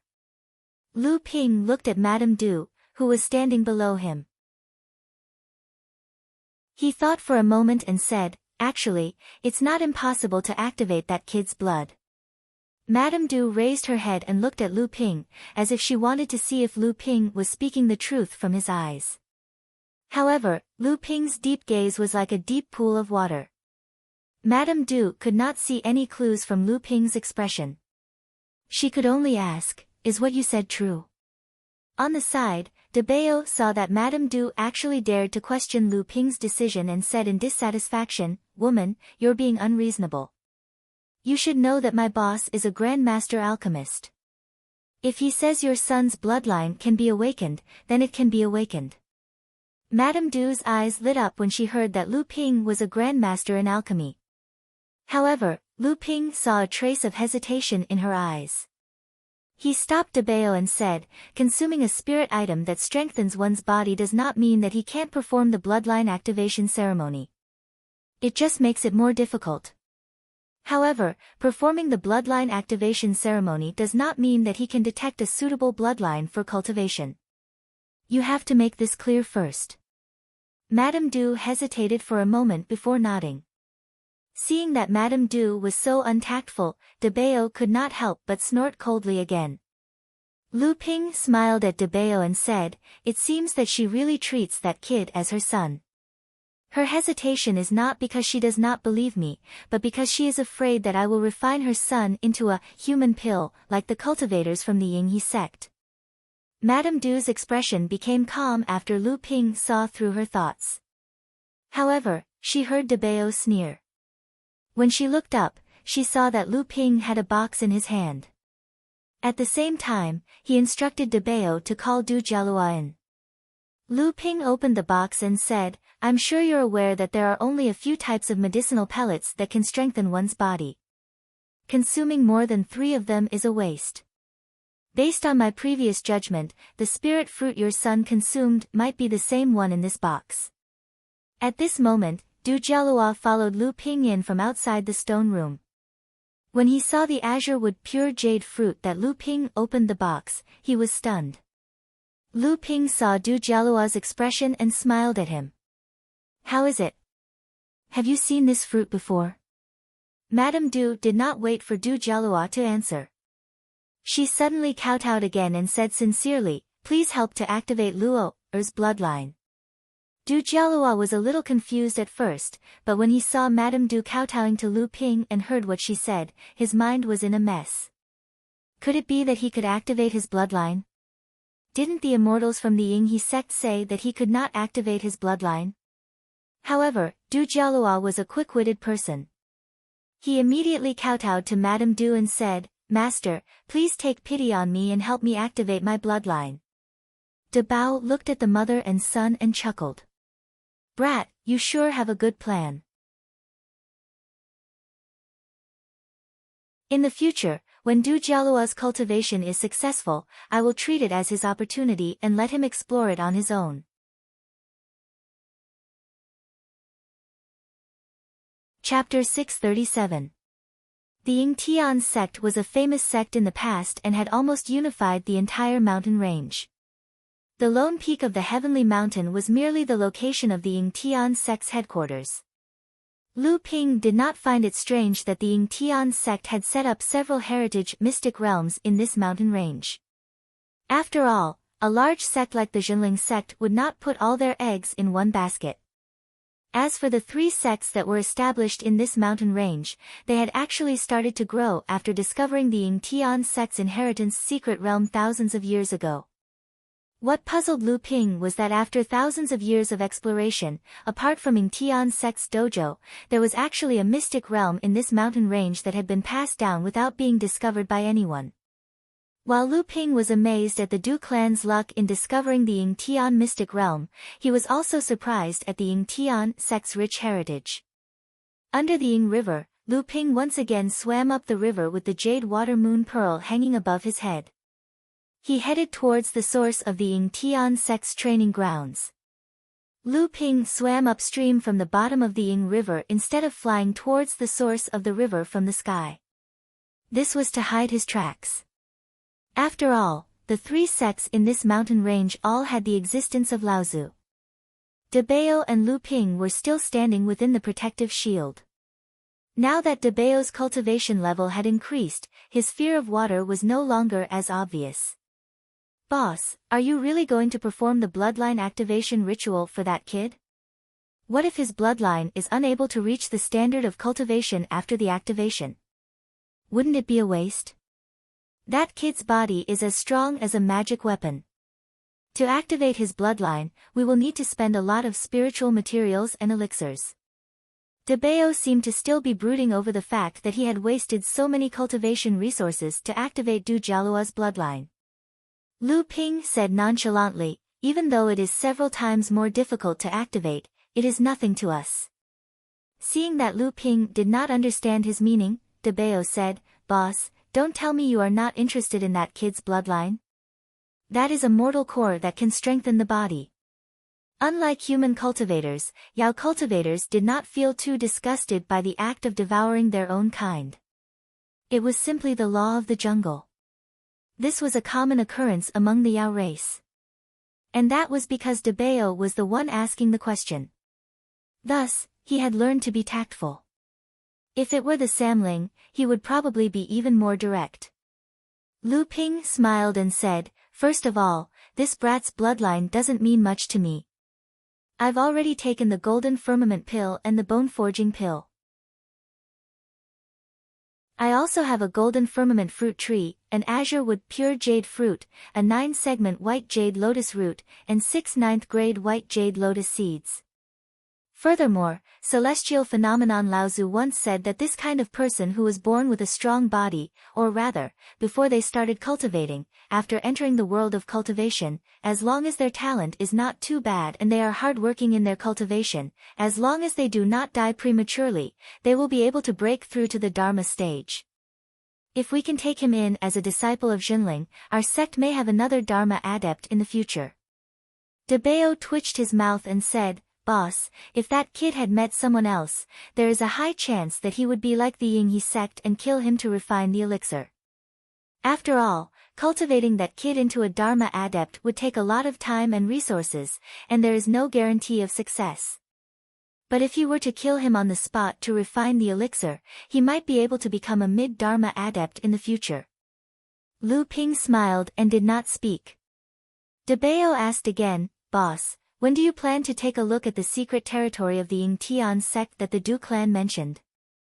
Even though Lu Ping did not accept the Du clan's conditions, the Du clan still told Lu Ping the location of the secret territory in order to repay Lu Ping for saving her family.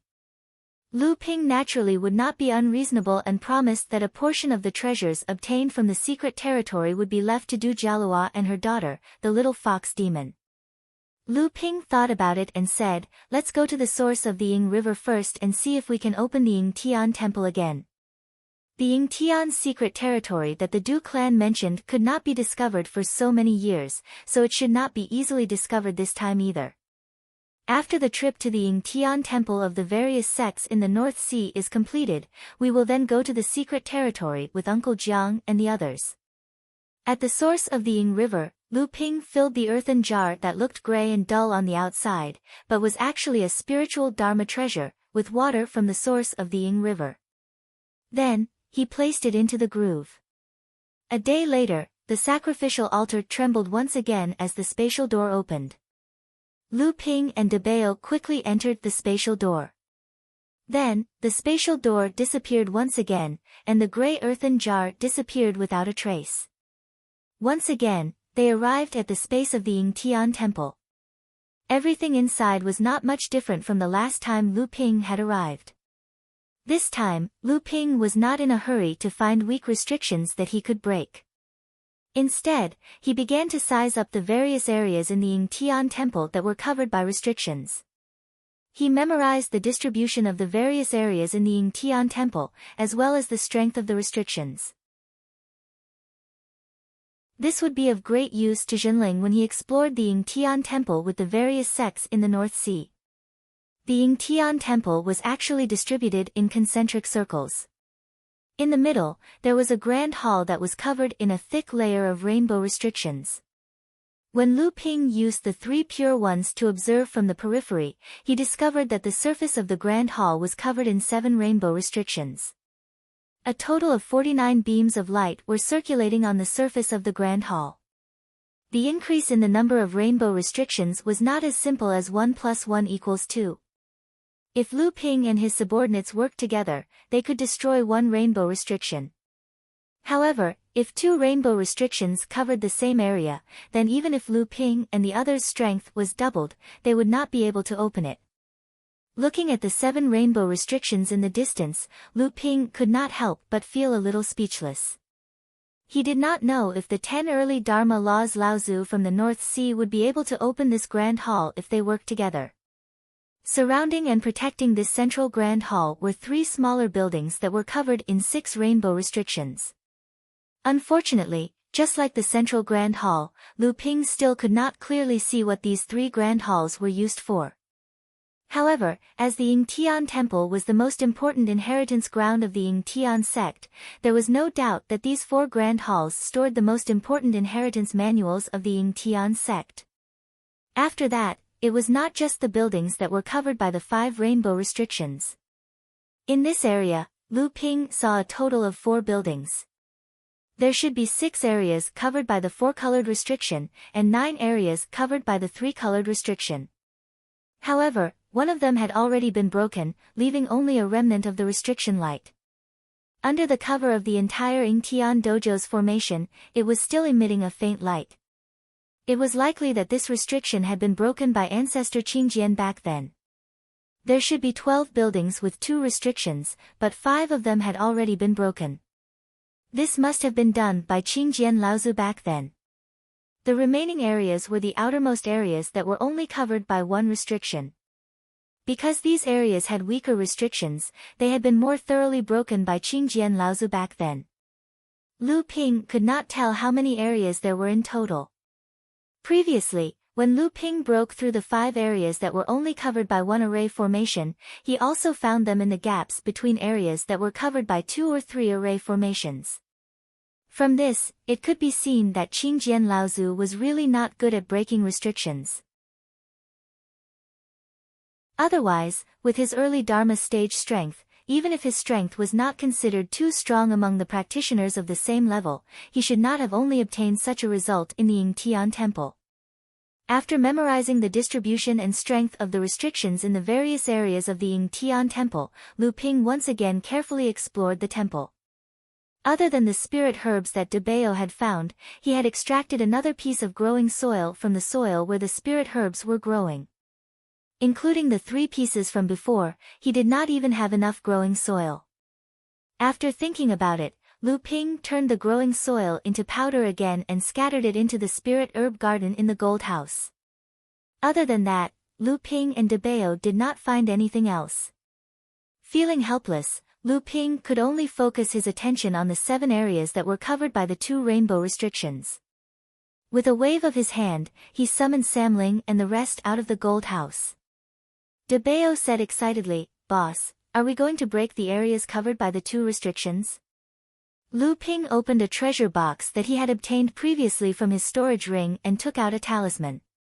The talisman shone with 5 different colors. It was the 5-colored restriction-breaking talisman that Lu Ping had obtained. Lu Ping checked the 7 areas covered by the 2 restrictions. In the end, he found a building that looked like a loft. Lu Ping tried to make a few hand seals to break the restrictions, but he could only barely extinguish the 2 colorful lights in one of the restrictions. Samling and the rest were about to make their move, but they saw Lu Ping stretch out his hand. The restriction-breaking talisman in his hand flew up and turned into a 5-colored ray of light that swept across the area. In an instant, it wiped out the remaining 5 colorful lights in the restriction. Lu Ping secretly felt that it was a pity. If this restriction-breaking talisman was used to break a single restriction, it could break a complete rainbow restriction. Unfortunately, the restrictions here were intertwined and supported by the large formation of the entire Taoist sanctum. Its power was much stronger than ordinary rainbow restrictions.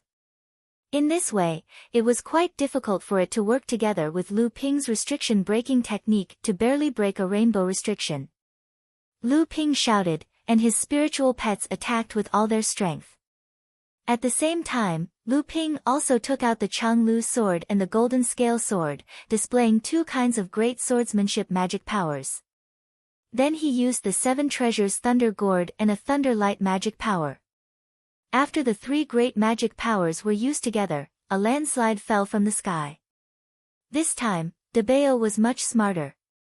He knew that his strength was the lowest among Lu Ping and the others, so when everyone attacked, he didn't attack together.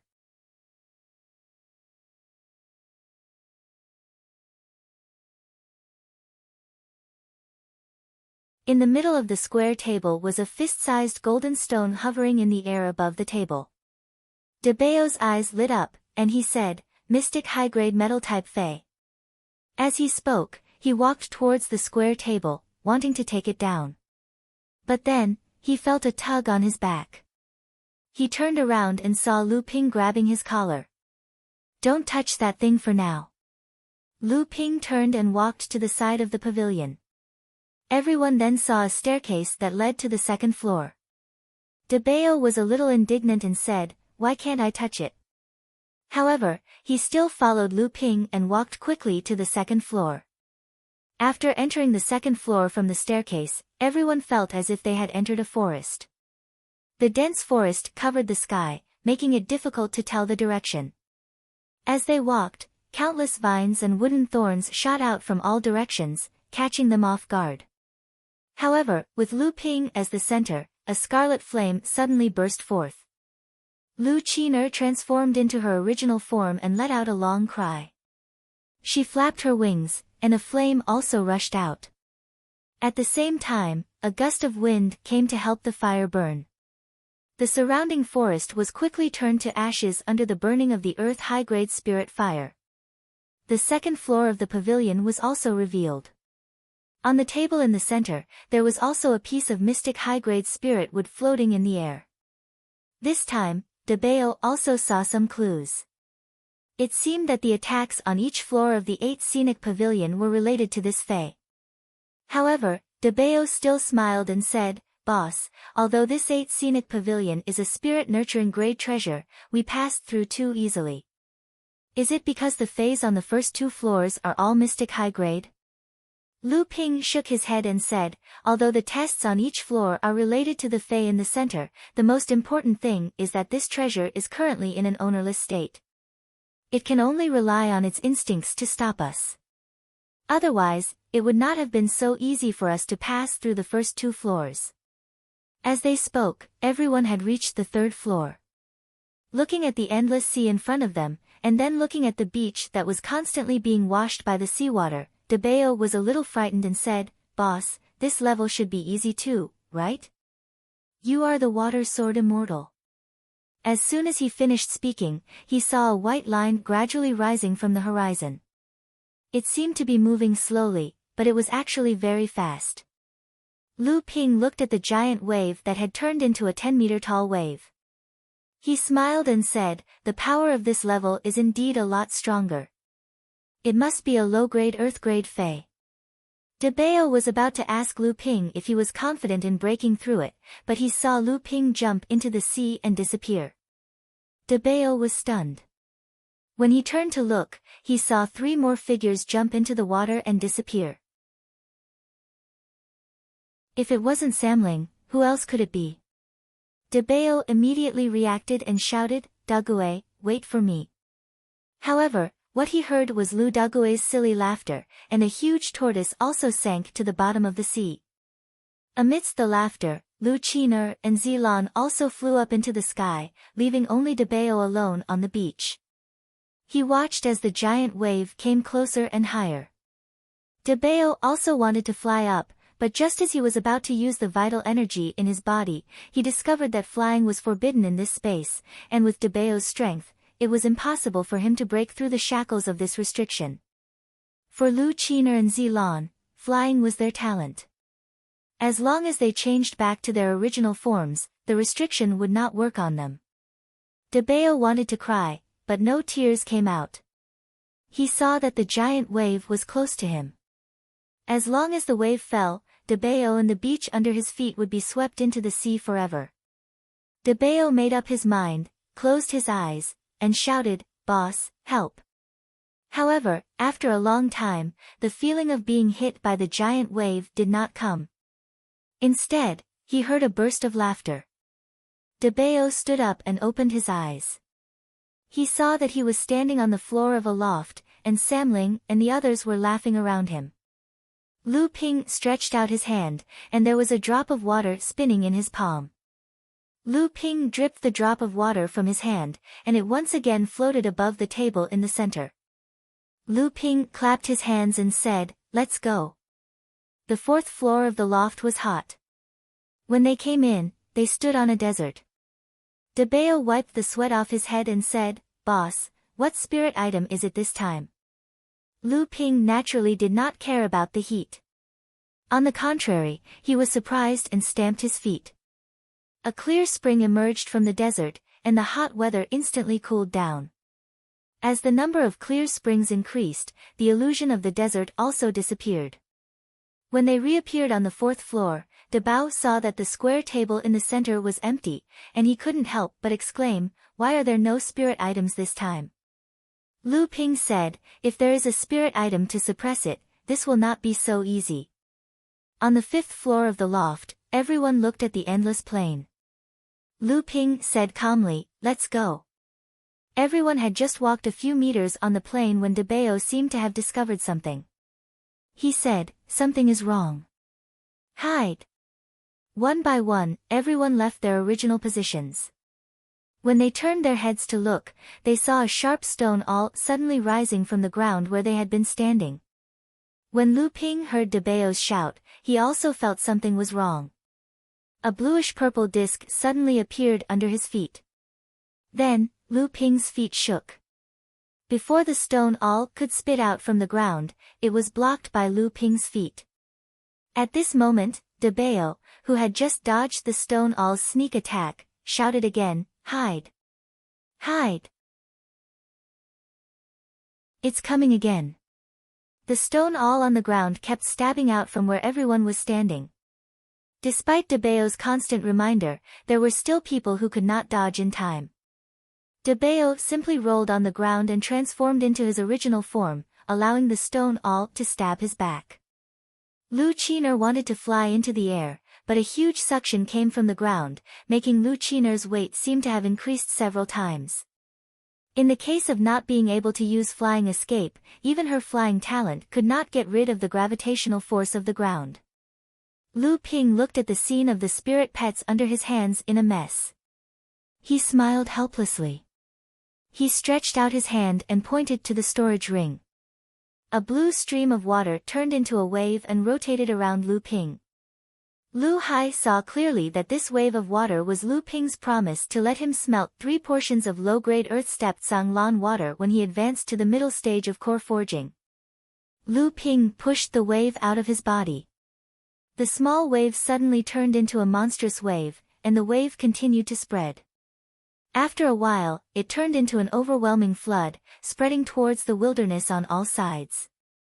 The art of vast seas and mulberry fields. This was the most difficult great magical power to practice in the North Sea's 12 orthodox techniques. It was also the spell that Jiang Tianlin Laozu had highly evaluated in the past. After Lu Ping's cultivation advanced to the middle stage of core forging, he finally had a small success in it. The flood swept towards the plains. In just a moment, this boundless wilderness became a boundless country of water.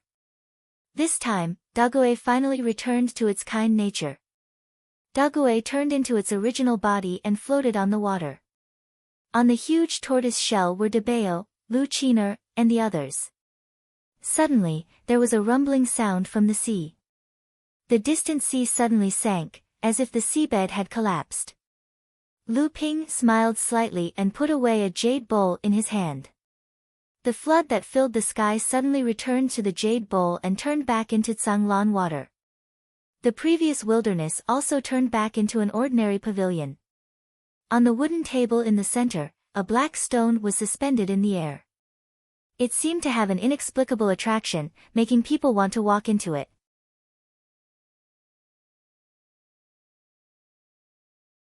Chapter 639. High-grade earth step, magnetic absorbing stone. DeBeo exclaimed, "Boss, leave this treasure for me. When I advance to the late core forging stage, I must smelt this spirit object." DeBeo had been reading all kinds of books and records about the cultivation world that Lu Ping had found for him. His knowledge and vision had greatly increased. Although he was limited by his experience and his knowledge had not increased by much, he gradually showed that he was knowledgeable, which made the other spirit pets of Lu Ping admire him.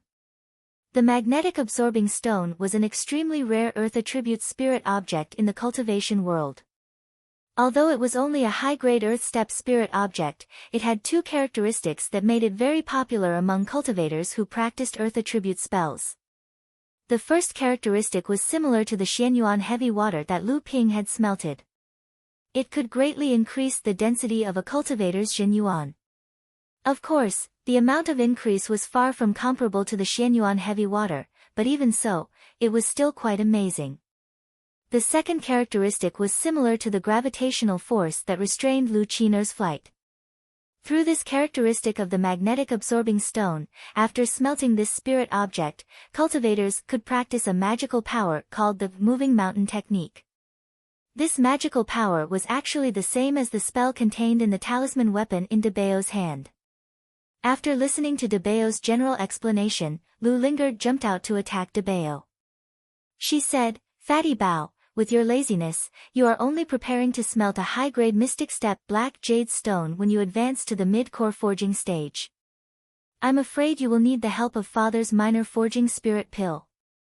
Even so, you still want to smelt a high-grade earth step spirit object when you advance to the late core forging stage.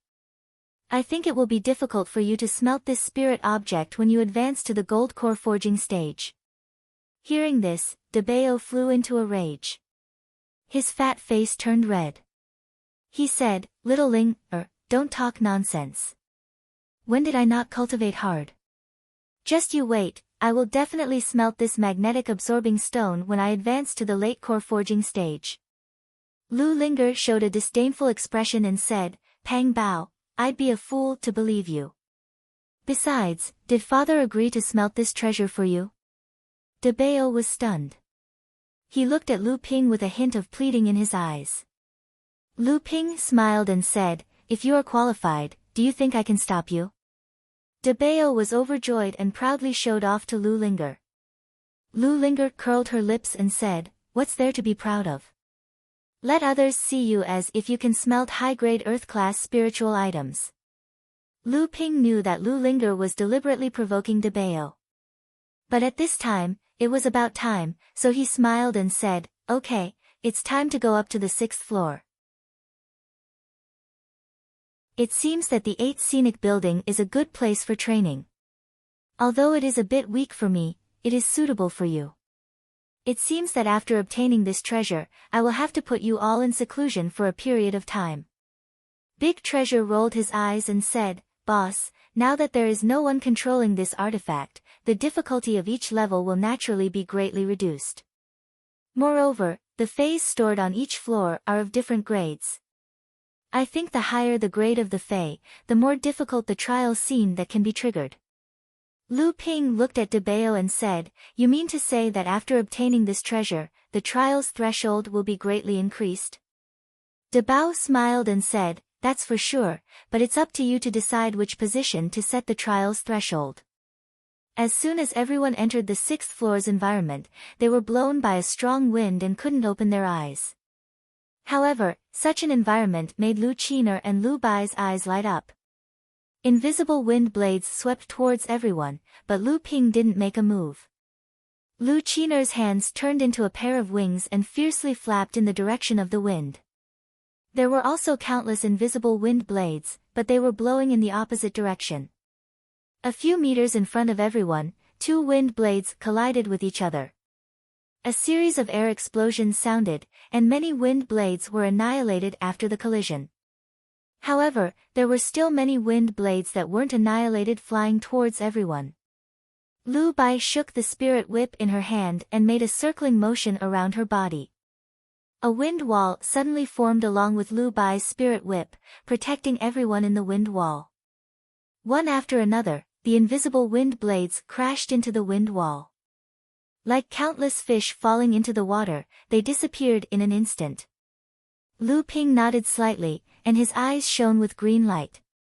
He carefully observed his surroundings, but he didn't find anything, so he swept his divine sense. Only then did his expression change. He took 2 steps sideways and reached out with his hand. The whole world suddenly became calm. Then, the whole world was quickly torn apart, and everyone was once again returned to the pavilion. Lu Bai looked at Lu Ping anxiously, but saw that Lu Ping's palm was slightly raised, as if there was something in his palm. However, when she looked at it, it was clearly empty. Seeing everyone's curiosity, Lu Ping said, "Feel it with your divine sense." Everyone suddenly understood and used their divine sense to explore Lu Ping's palm. However, after a while, everyone frowned because they found that the thing in Lu Ping's hand was faintly discernible even in their divine sense. This is called the Feather of the Storm. It is a middle-grade earth-step spirit object. It is produced in the wind and usually drifts with the wind. It is an extremely rare spirit object. Looking at Lu Bai's expectant face, Lu Ping smiled and said, "This spirit object is very suitable for her when she advances to the mid-stage core forging realm in the future." When Lu Bai heard Lu Ping's words, she knew that Lu Ping had agreed to give her this most suitable spirit object, so she quickly said with joy, "Thank you, Father." Lu Ping turned to look at the stairs leading to the 7th floor and said, "Let's go to the 7th floor and have a look. I think it should be a world of ice and snow. Metal, wood, water, fire, earth, wind, ice, these were the 7 major attributes of the cultivation world. Previously, everyone had passed through the illusion of 6 of these attributes, so the last one must be an illusion of ice and snow." Lu Linger took the lead and stepped into the 7th floor, and then everyone followed. However, to everyone's surprise, although the 7th floor was still an illusion of heaven and earth, it was not a world of ice and snow. Feeling the slight chill, Lu Linger said with some disappointment, "How can this be called a world of ice and snow? At most, it is only the bleakness of late autumn." Lu Ping laughed and said, "It seems that the ice attribute spirit object used to suppress the illusion of the 7th floor is either too low in grade, or there is no such thing at all." A green light flashed in Lu Ping's eyes, and then he went straight to a place, stretched out his hand, and with a "pa" sound, it was as if he had slapped on a wooden table. The world in front of them shattered, and everyone returned to the pavilion. At this time, Lu Ping was standing next to the wooden table in the center of the pavilion. On the wooden table that was engraved with runes, there was really no ice attribute spirit object floating on it, which made Lu Linger very frustrated. After everyone entered the Baiyang Tower, they killed all the way from the 1st floor to the 7th floor. With the help of Lu Ping, it could be said that they were almost irresistible. Seeing that there was no harvest on the 7th floor, De Bao hurriedly urged everyone to quickly go to the 8th floor, so that they could see the true face of the Baiyang Tower. It was too late to stop them, and everyone had already gone to the 8th floor. Lu Ping looked at everyone disappearing at the staircase of the 8th floor, and he helplessly smiled and muttered to himself, "Forget it, these people have always been bold and unscrupulous, I will let you taste some pain." After saying that, Lu Ping deliberately slowed down his pace, and walked step by step towards the 8th floor. De Bao, Lu Qiner, and Lu Linger, the 2 impatient people, led everyone all the way to the 8th floor. When they turned around, they saw that Lu Ping did not follow them in, and their hearts suddenly made a thump sound. Then they heard an earth-shattering thunder in the sky, and when they looked up, they did not know when the sky had suddenly become densely covered with thunder clouds, as if the black mass was hovering above everyone's head. In the black clouds, there was a burst of flickering, followed by a muffled thunder that resounded through the world, and then a thunderbolt smashed down on everyone's head. De Bao hurriedly said, "Let's work together to resist it." After that, everyone gathered around Lu Dague. They heard Lu Dague's low roar, and a tortoise shell like a dome enveloped everyone in it. The rest of the people took action, each injecting their own jinqi into the tortoiseshell. The thunderbolt in the sky fell on the tortoiseshell, and the whole black-gray tortoiseshell trembled.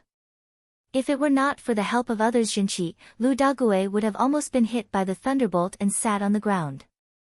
However, the dark clouds in the sky were getting thicker and thicker, and thunder and lightning fell from the dark clouds one after another. This time, not only Lu Dague, but also Samling and Lu Qiner, who had the highest cultivation, felt that their jinqi was consumed, and they gradually could not hold on. This time, Dabeo finally understood what was going on. It was impossible for Lu Ping to not enter the 8th floor after such a long time.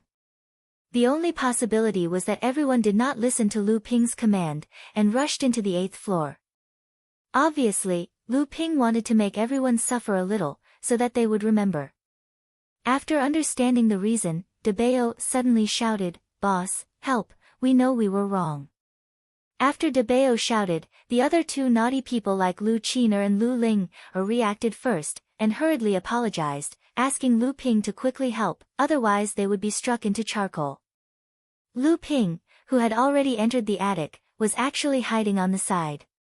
After seeing everyone learn a lesson, he released the 7 treasures thunder gourd from the core space.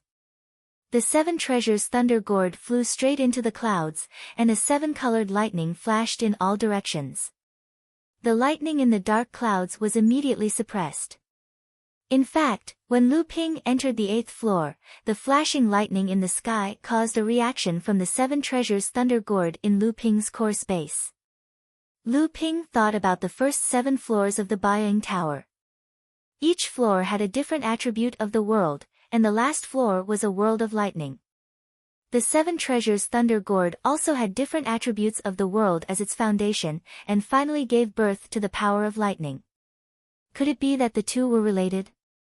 When Lu Ping entered the 8th floor, even though he hid himself, the lightning in the sky was still aimed at him. But at this moment, the 7 treasures thunder gourd in Lu Ping's core space shook. For some unknown reason, the lightning that was originally aimed at Lu Ping seemed to hesitate, and in the end, it didn't strike down on Lu Ping. After Lu Ping released the 7 treasures thunder gourd, the entire thundercloud was suppressed.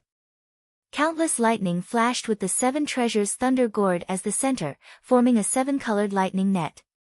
The giant net withdrew, and the 7 treasures thunder gourd fell back into Lu Ping's hands. The dark clouds in the sky also disappeared, and Dabeo and the others let out a sigh of relief. Then, they saw Lu Ping standing not far away from them. Lu Ping reached out with his hand and drew out a bolt of lightning from the 7 treasures thunder gourd into the illusory world. The environment suddenly shattered like a mirror, and after everyone returned to the tower, they all looked at the wooden table in the center. This time, there were no heaven and earth spirit treasures floating on top of the wooden table. Instead, the wooden table was evenly divided into 7 colors, and each color was engraved with mysterious runes. Even with Lu Ping's spiritual force, he couldn't clearly distinguish these runes. On top of the wooden table, there was a small pavilion that looked exactly the same as the real 8 scenic restaurant in the center of the 7-colored wooden table. In this small tower, aside from the 4th and 7th floors that were dark, the other floors were emitting spirit light. This was especially true for the 8th floor, which was flashing with traces of lightning. From time to time, lightning would come out of this small Baiying tower. Lu Ping knew that this small pavilion was probably the core of the large mystic treasure. So, he stepped forward and slammed his palm on the roof of the pavilion. A thick layer of bluish-purple true essence instantly covered the entire pavilion's surface. At the same time, the true essence seeped into the interior of the pavilion. Then, Lu Ping's quintessential essence filled the entire first floor of the pavilion. The golden light on the first floor suddenly grew brighter, followed by the 2nd and 3rd floors, which also emitted a rich green and blue light.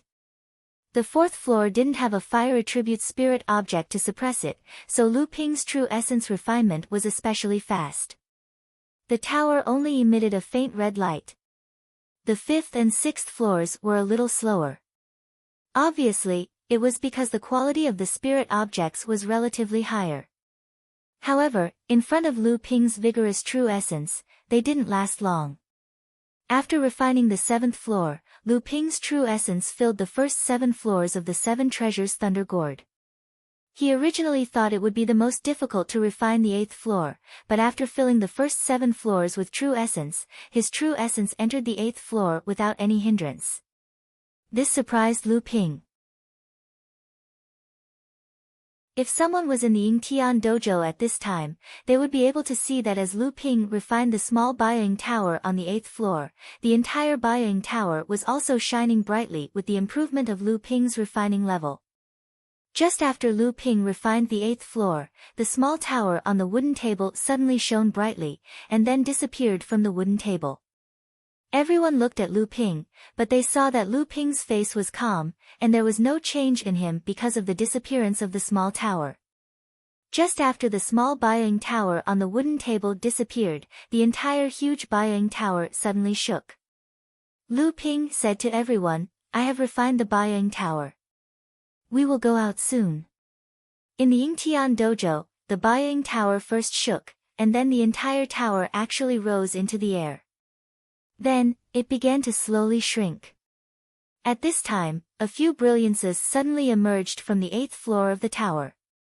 The brilliance landed on the ground, and Lu Ping and the others appeared from the escape light. Everyone raised their heads and looked at the shrinking Baiying Tower. At this time, the Baiying Tower had shrunk to 8 inches high, and it fell into Lu Ping's palm, occupying exactly the center of his palm.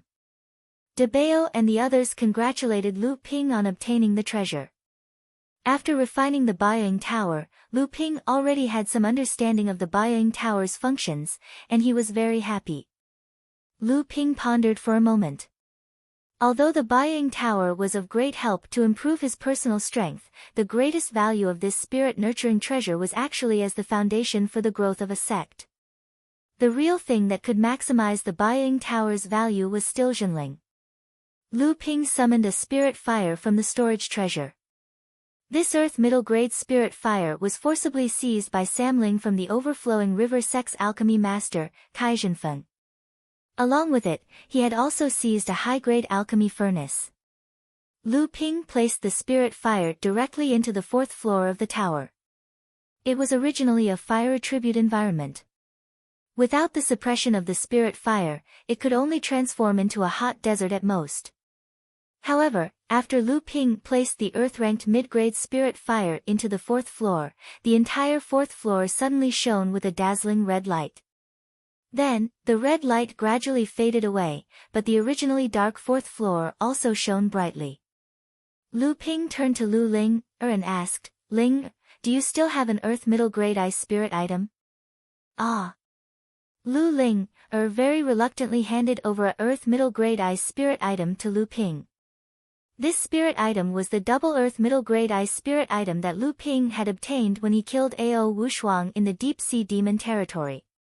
This kind of spirit item was suitable for Lu Ling, to refine when she advanced to the mid-core forging realm. Therefore, Lu Ping gave both spirit items to Lu Ling, for safekeeping. However, when Lu Ling, advanced to the mid-core forging realm, she could at most refine a earth middle-grade ice spirit item. Even so, Lu Ling, still reluctantly handed over the other earth middle-grade ice spirit item to Lu Ping. When Lu Ping saw Lu Ling, pouting her small mouth, he laughed and received the spirit item. Then, he directly placed it into the 7th floor of the tower. A silver-white cold mist rose from the 7th floor, and suddenly, a light flashed. After Lu Ping placed the ice spirit item, except for the 8th floor, every floor of the tower had a heaven and earth spirit item as a cornerstone. The aura of the entire 8 landscapes tower changed. Lu Ping could clearly feel that the 8 landscapes tower's power had undergone a qualitative change. The 8 landscapes tower's power was mainly reflected in 3 aspects. The first was the quality of the spirit-nurturing treasure itself. The second was whether or not there was a heaven and earth spirit item as a cornerstone. Finally, it depended on the grade of the heaven and earth spirit item. At this time, the 8 landscapes tower already had the first 2 aspects. The third aspect was undoubtedly a function that tested the owner's wealth. Lu Ping did not intend to use all of his wealth to upgrade the 8 landscapes tower. After all, the 8 landscapes tower would be open to all cultivators in Jinling in the future. Right now, it was only for his own use. Therefore, he first used his own spirit items to fill up the 7th floor. Once he returned to Jinling, he would certainly need to extort some high-grade spirit items from Laozu.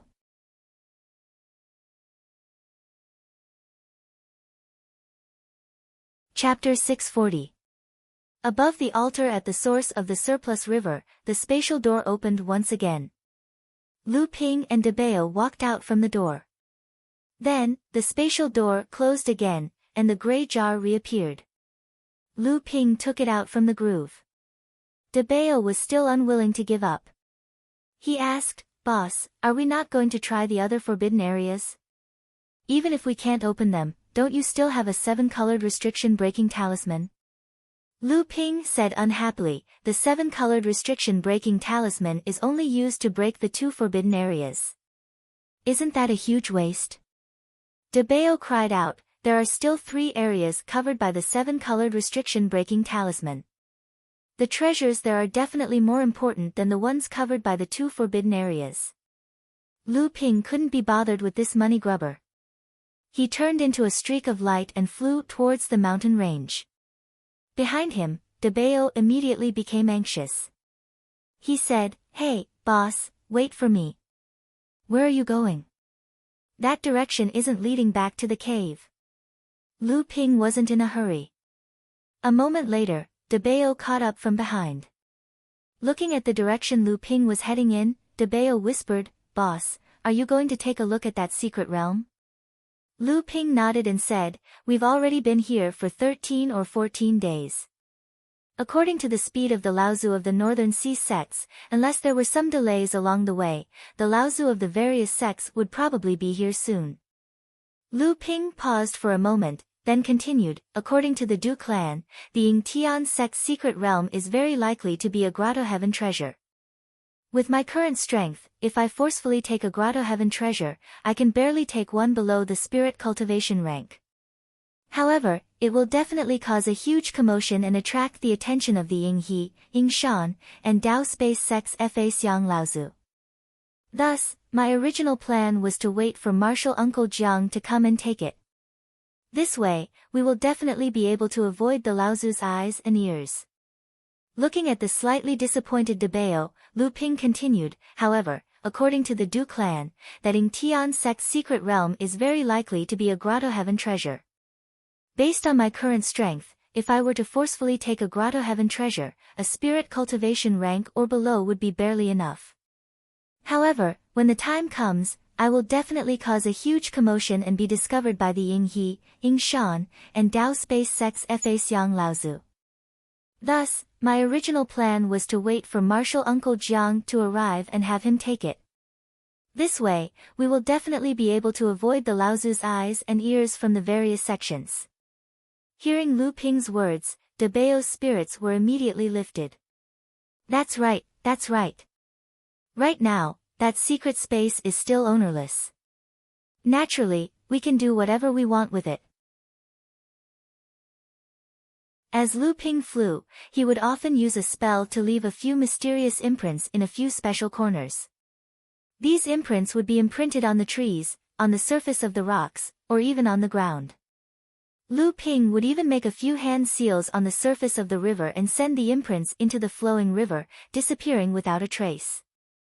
Debao asked curiously, "Boss, what are you doing? Why can't I sense the imprints you sent into the rocks or the trees at all?" While flying, Lu Ping sent another imprint into a cloud. Then, he turned his head and said to Debao with a smile, "These hand seals are Jinling's secret communication imprints. Apart from high-level cultivators of Jinling's direct lineage, it is extremely difficult for ordinary people to discover them. Even if they discover them, they won't be able to understand the meaning behind these imprints." Debao understood something and said, "Boss, are you contacting Jiang Tianlin, Laozu, and the others? Lu Ping nodded and said, naturally, the sooner I can contact them, the better. Maybe cultivators from other sects have already arrived. I have to inform Martial Uncle Tianlin of the situation in the Yingtian dojo as soon as possible so that the other martial uncles and martial uncles can prepare in advance. This way, we can gain the upper hand in the competition with the other sections. The two of them followed the direction that the Du clan had pointed out and flew all the way to the northeast of the mountain range. After traveling more than 500 kilometers into the mountain range, De Bao suddenly pointed to the front and said, Boss, do you think that's the direction that the Du clan mentioned? Lu Ping looked up and saw a silver-white waterfall hanging down from the mountainside. Although it was still more than 5 kilometers away, the rumbling sounds could already be faintly heard. The two of them descended in front of this huge waterfall. The deafening sound of the water was like the Milky Way descending from the ninth heaven, making it impossible for people to clearly hear other people's words when they looked at it from up close. However, this naturally didn't affect the conversation between Lu Ping and De Bao. De Bao looked at the deep pool of water in front of the waterfall and said, this waterfall can be considered as an exceptionally beautiful scenery in this mountain range. I don't believe that no one has discovered this place before. How could no one have carefully examined the pool of water?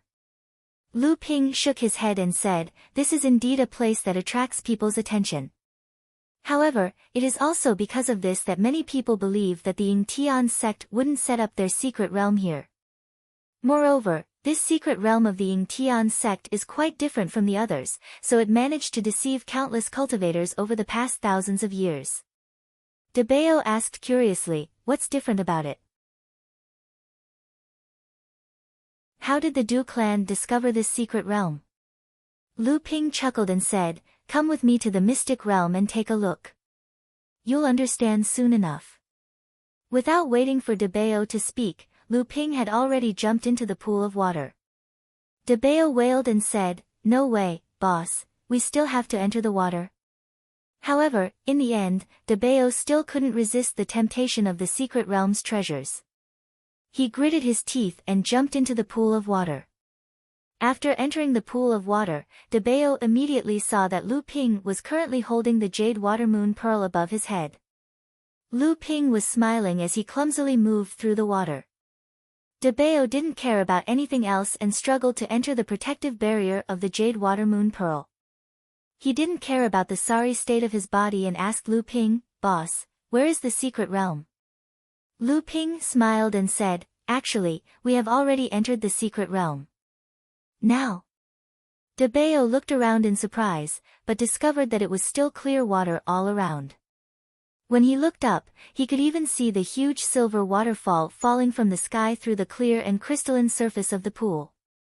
Boss, I feel that we are still in the pool of water and haven't entered the secret realm. Lu Ping looked at the confused De Bao and laughed lightly, saying, follow me. After saying that, Lu Ping lifted De Bao's collar and rushed towards the surface of the pool of water above their heads. Although De Bao was confused, he knew that Lu Ping definitely wouldn't do such a senseless thing. Sure enough, just as the two of them were about to rush out of the water, a green light suddenly flashed in Lu Ping's eyes. Then, as if he had seen something, he stretched out an arm and stirred it upwards. Immediately, a whirlpool was formed that rushed towards the surface of the water. Lu Ping and De Bao plunged into the whirlpool. In a quiet valley, there was a small lake with a mirror-like surface. At the center of the small lake surface, a whirlpool suddenly appeared. Then, two streaks of light suddenly flew out from the whirlpool. The streaks of light landed by the side of the lake, revealing a 20-year-old cultivator and a slightly short but extremely fat youth with a handlebar mustache. De Bao looked at the reflection in the lake. It wasn't the surrounding valley, but the silvery white waterfall. He couldn't help but reveal an incredulous expression. After a while, he turned to Lu Ping, who was also examining the surroundings, and said, Boss, is this the secret realm of Yingtian sect? This is really strange. Why didn't we come out from the pool of water under the waterfall? Lu Ping ignored De Bao's question. He had already been completely attracted by the spirit herbs growing all over the mountains and plains of this secret realm. Could it be that the Yingtian sect had really used a secret realm as a cultivation base for spirit herbs? Lu Ping's body slowly rose up and looked into the distance. He saw that the top of the mountain in the distance was emitting rays of light that shot into the sky. At this time, De Bao had also noticed the strange phenomenon at the top of the mountain in the distance. He immediately said with joy, "Boss, let's go there quickly. That must be an important place in this secret realm." Although Lu Ping's body was floating in mid-air, he could sense that this secret realm also had a flight restriction. Although he could float in mid-air, he couldn't fly towards the top of the mountain in the distance. With no other choice, the two of them could only rely on walking towards the top of the mountain in the distance. Fortunately, the two of them were able to walk as if they were flying. Their speed was even faster than a normal person running at full speed. However, when Lu Ping looked at the spirit herbs that covered the mountains and plains, there were many spirit herbs and spirit trees that were blooming with spirit flowers. Lu Ping released the amethyst wasp Queen Zilan from the golden house. Accompanying her was her colony of over 10,000 amethyst wasps. Zilan looked at the blossoming spirit flowers in this secret realm and immediately cheered. She rode her 1-meter-tall puppet horse and galloped happily towards the wilderness. At the same time, countless amethyst wasps also scattered into this secret realm with a buzzing sound that gradually faded into the distance. Along the way, when Lu Ping saw the mature 3,000-year-old spirit herbs, he couldn't help but stop to collect them. Then, he buried the seeds of the mature spirit herbs back into the ground. With great difficulty, he finally reached the top of the mountain under De Bao's urging. By then, Lu Ping had already collected over 100 3,000-year-old spirit herbs. Many of them were rare spiritual herbs that were extremely rare in the world of cultivation. At the top of the mountain was a huge palace. De Bao's face was filled with hope as he asked, "Boss, what do you think? Is it possible to break the restriction here?" Lu Ping sighed. His hands formed several hand seals in succession and shot towards the palace in front of him. Like flowing water, a swaying restriction barrier suddenly appeared in front of the palace. On the surface of the barrier, a total of 28 colored lights constantly flowed, emitting a psychedelic light. 4 rainbow-colored restrictions. De Bao stared at the barrier in front of him, dumbfounded. Then, he became dejected. The 4 colored restrictions were not something they could break, unless...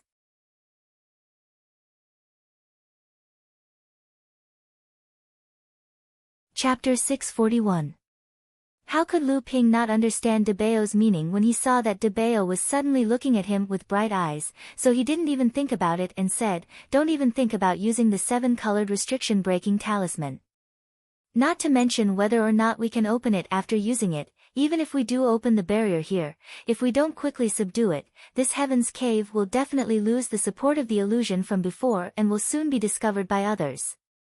And if I subdue this Heaven's Cave, it will inevitably cause a strong tremor in the entire Heaven's Cave. At that time, I will still be discovered, so we can only wait for Martial Uncle Jiang to arrive." Lu Ping looked at De Bao's dejected face and said with a smile, "However, other than this palace, this Heaven's Cave is not without treasures. You call yourself the treasure-seeking mouse, have you not discovered anything?" De Bao listlessly looked at the spirit herbs growing around him and said, "Even if there are some precious spirit herbs, there are only 1 or 2 of them. What else can I discover? Moreover, although the spirit herbs in this Heaven's Cave are growing everywhere, the quality of the spirit herbs themselves is not very high. It is obvious that they have been growing on their own for thousands of years without anyone taking care of them. If that Luan Yu was still here, this would be a place he would like to live." When Lu Ping heard De Bao mention Luan Yu, he couldn't help but be startled. He didn't know how Luan Yu had been following Yan Wujiu and Laozu all these years, and whether or not he had found the inheritance of the Wuluan clan.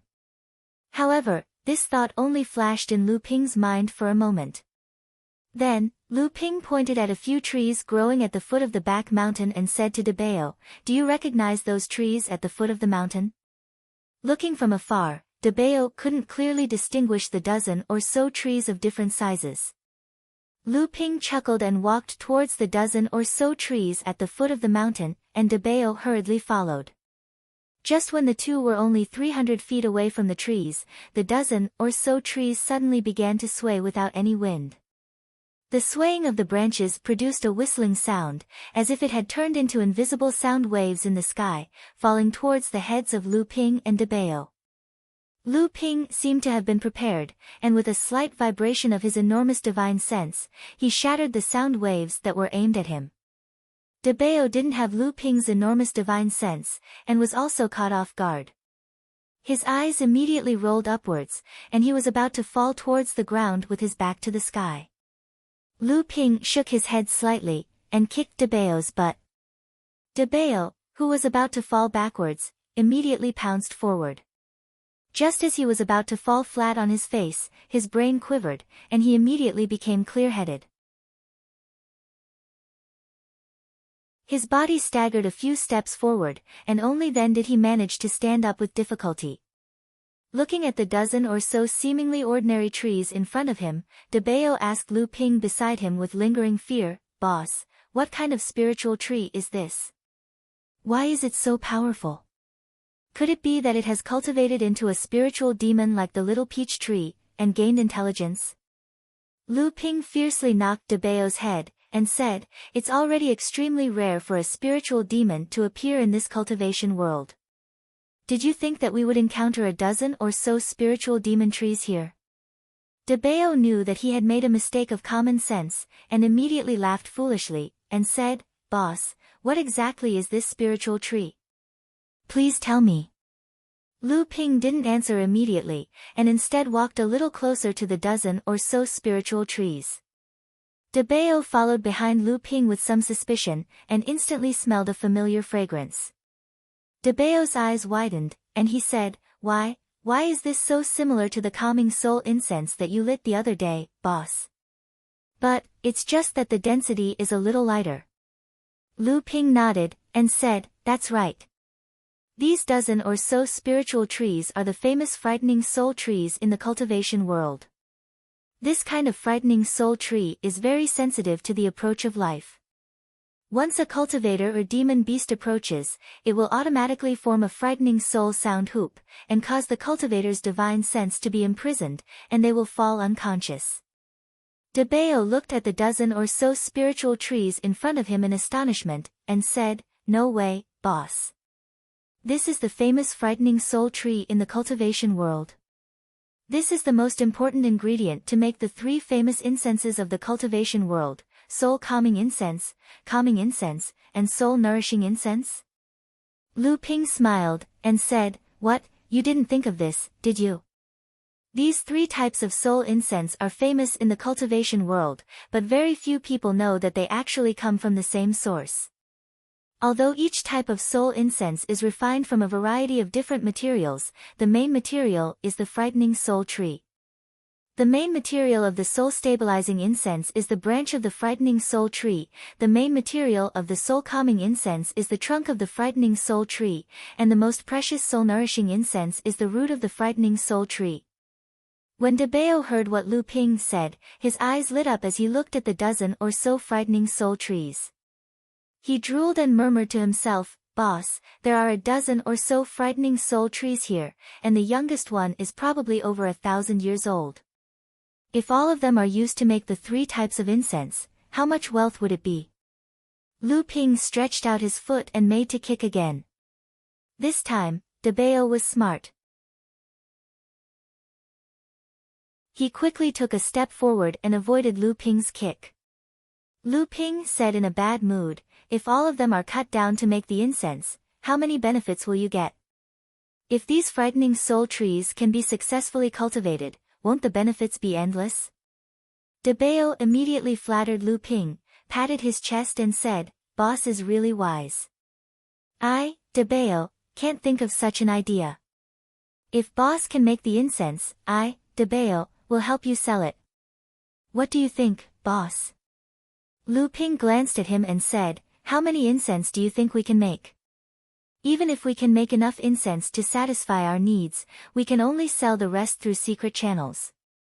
That way, we won't attract the attention of the cultivation world and get the most benefits." De Bao wanted to say something, but Lu Ping grabbed his collar and said, all right. Don't you want to make use of the incense in the future? Now, help me move these spirit trees into the golden house. Be careful not to break even a single root. Otherwise, these frightening spirit trees will be damaged, and the quality of the soul incense refined in the future will be greatly reduced. De Bao's expression darkened. But now that he had advanced to the early core forging stage, his strength had improved significantly compared to when he was in the blood condensation stage. He no longer needed to help Lu Ping move something into the golden house.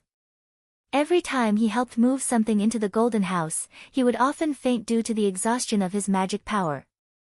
However, the huge roots of these towering trees carried a huge amount of soil, and it was difficult for De Bao to bear.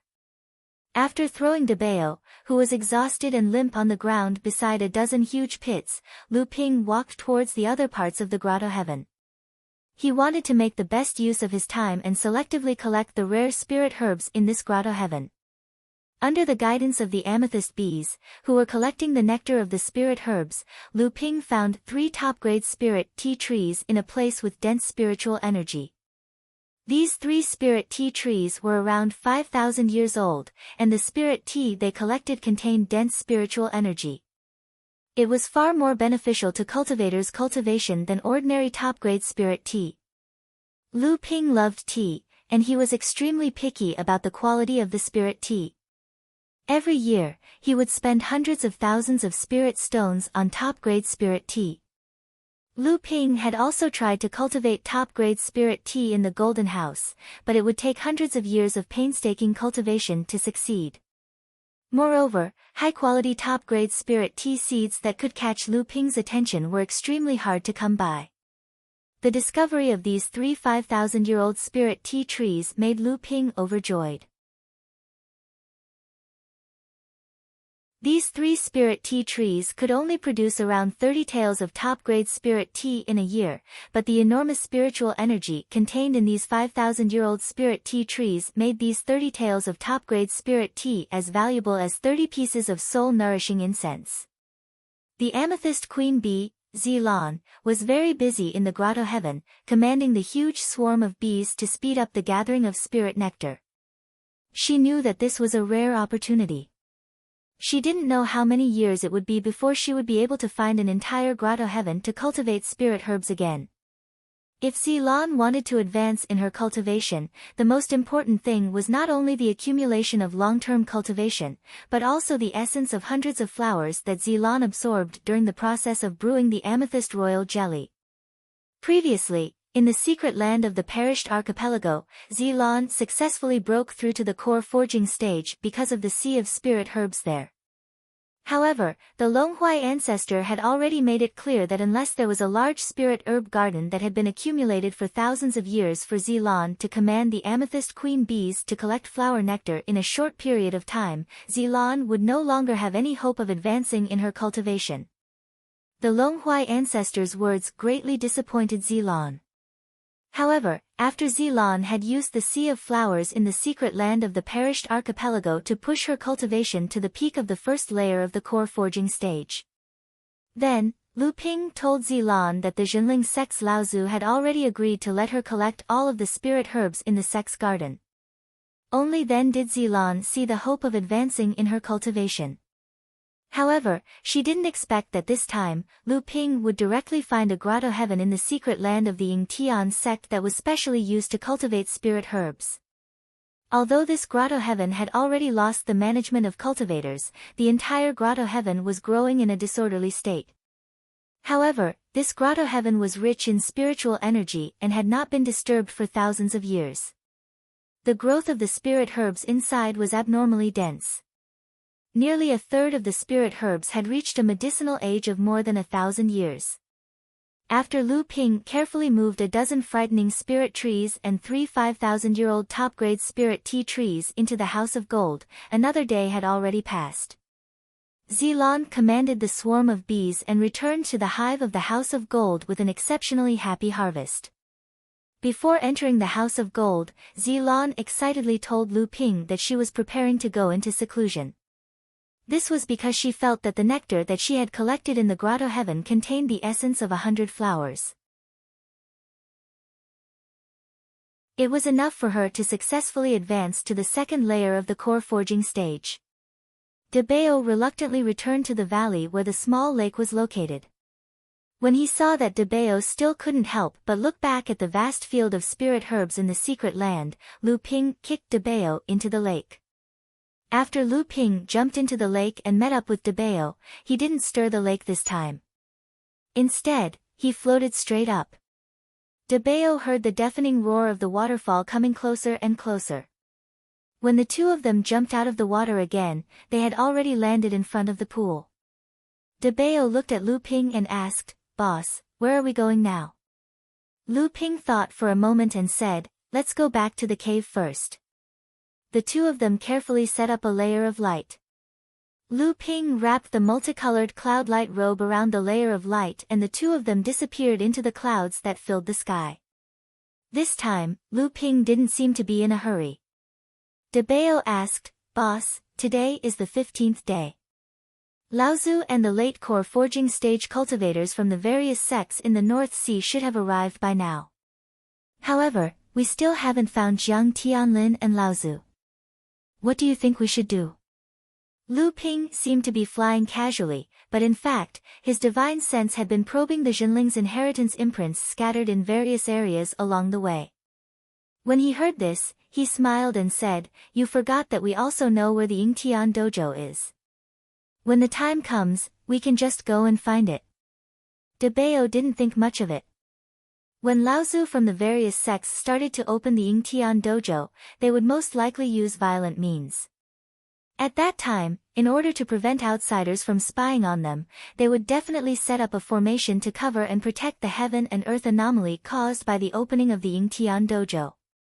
At the same time, they would also send people to patrol the surroundings of the dojo to prevent other cultivators from accidentally entering and discovering the schemes of the various sects in the North Sea. At that time, before Lu Ping could sneak in, he would probably be killed by Laozu from some sects with ulterior motives. Just as De Bao was about to say something, he saw that Lu Ping's expression suddenly became joyful. The Jinling's inheritance imprint that he had set up in one of the clouds had already been left with a similar imprint. The information contained in these imprints could only be understood by the true core elite cultivators of the Jinling sect. After Lu Ping used his divine sense to check the imprint, he waved his hand to disperse the clouds and changed the direction of the conveyance light, flying in the opposite direction of the Yinghe Valley. After a few dozen kilometers, Lu Ping passed by the skies above a forest. He suddenly stretched out his hand and pointed at a giant tree beneath his feet. A ball of spiritual light exploded from the surface of a leaf on the top of the giant tree. Lu Ping's divine sense quickly scanned every spirit star before the exploded spiritual light dissipated. Thus, he raised his head to determine the direction and quickly disappeared into the sky once again. Under a cliff, Lu Ping's conveyance light had just landed when he was already enveloped by a vigorous wave of divine sense. At this time, Lu Ping's own divine sense was no longer weaker than that of an ordinary early Dharma adept. However, when this wave of divine sense approached him, a feeling of inferiority welled up in Lu Ping's heart. However, Lu Ping did not panic because the other party's divine sense far exceeded his own. This was because he was very familiar with this wave of divine sense. It was the leader of the second generation of Jinling sect disciples, and could be said to be the true number one person among the second generation disciples in the entire North Sea cultivation world. It was his teacher's partner, Jiang Tianlin Laozu. After pacing around the cliff for a while, Lu Ping finally saw the path that perfected Xianchen had used a row of cobblestones to guide him. Following the direction of the cobblestones, Lu Ping had just bypassed the obstruction of the formation when he heard Jiang Tianlin Laozu's chuckling voice. "I was just guessing that it was one of the disciples from our sect who had been traveling in the Central Plains. It was as if he had already known that our sect would come to the North Ice Plains and had left his legacy marks everywhere in advance. So it was you, kid. From the looks of it, the marks you left seem to have been left 1 or 2 days ago.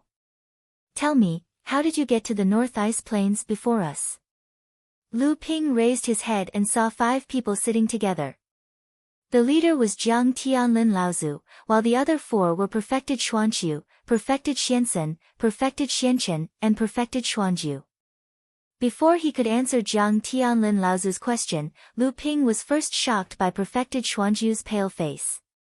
This was obviously a sign that he had suffered an extremely serious injury.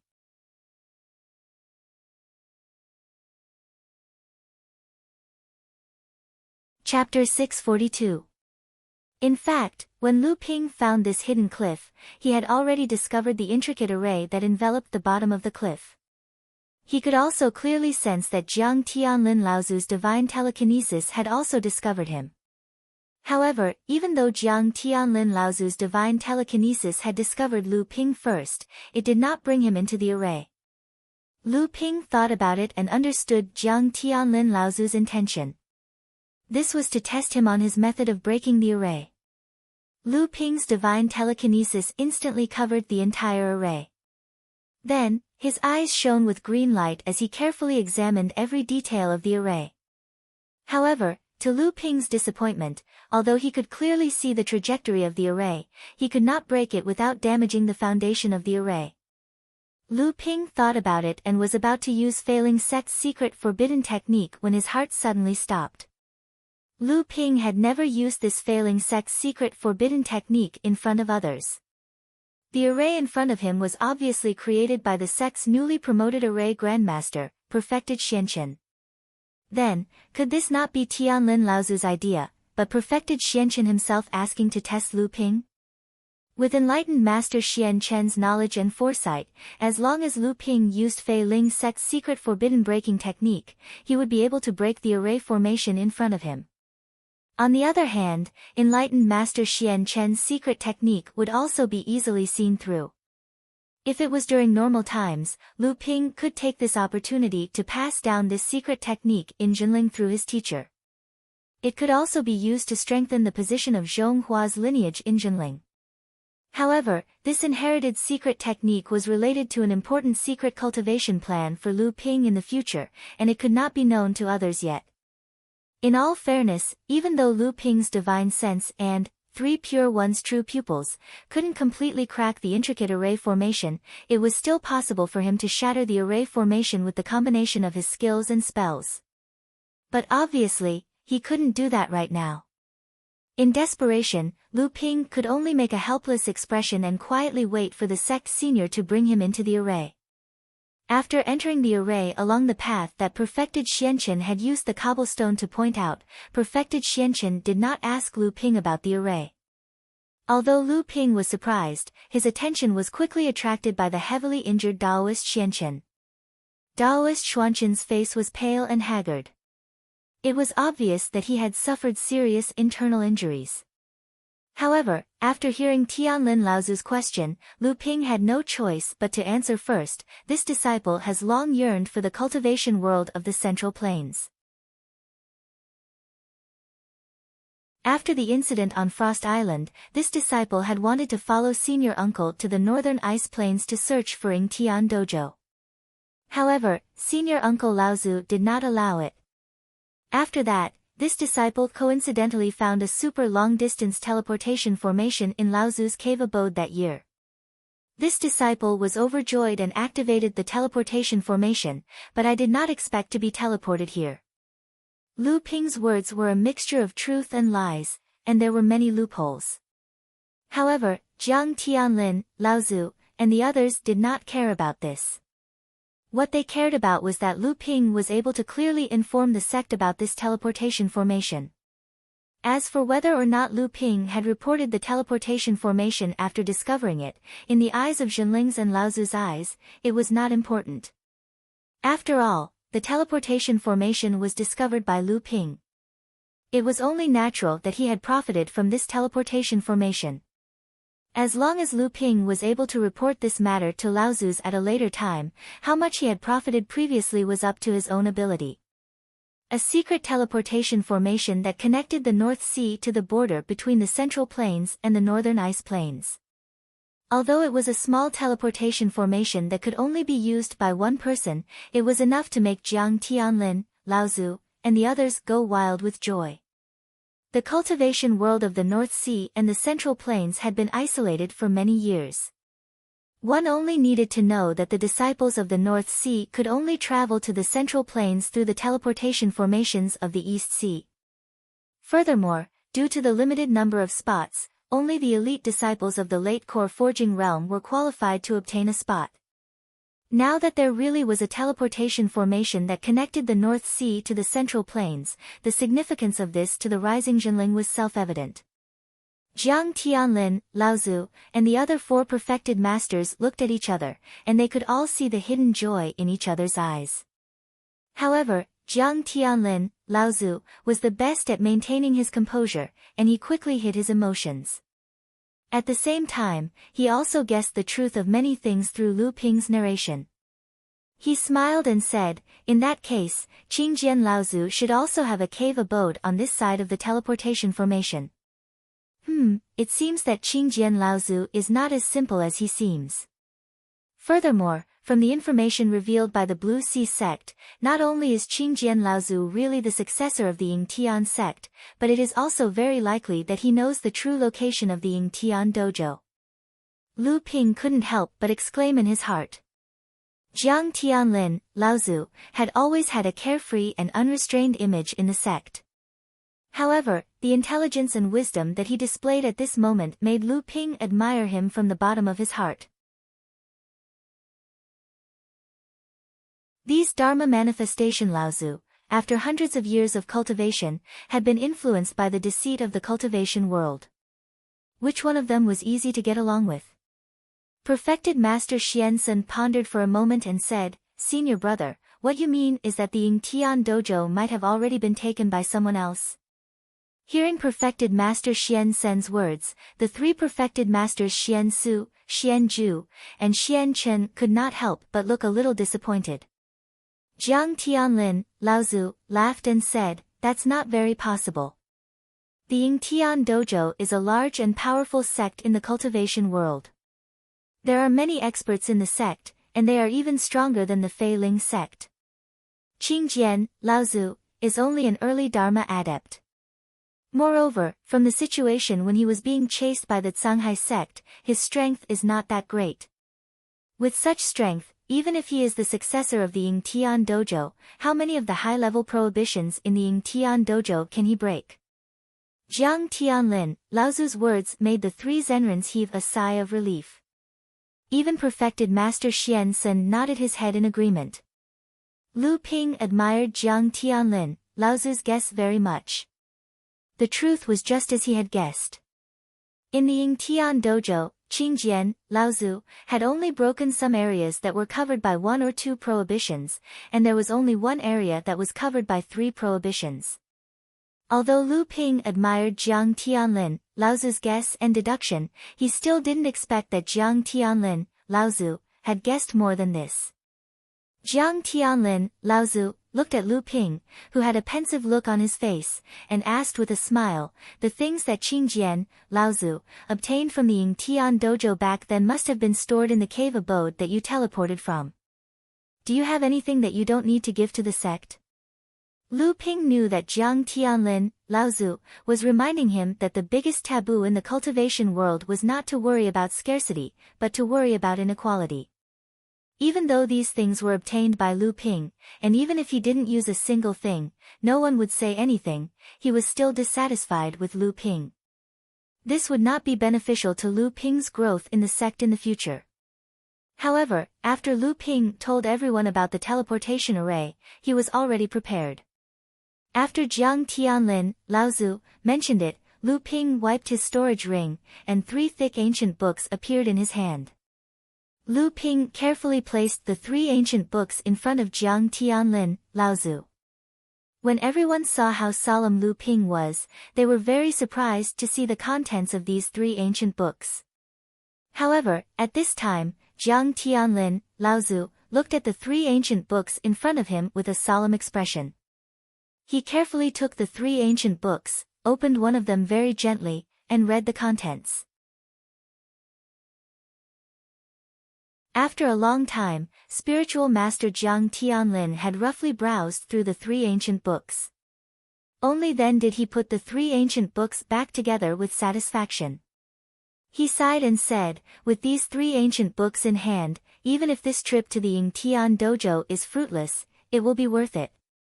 Spiritual master Xian Su, who was at the side, said in surprise, Senior brother Jiang, what are these 3 ancient books?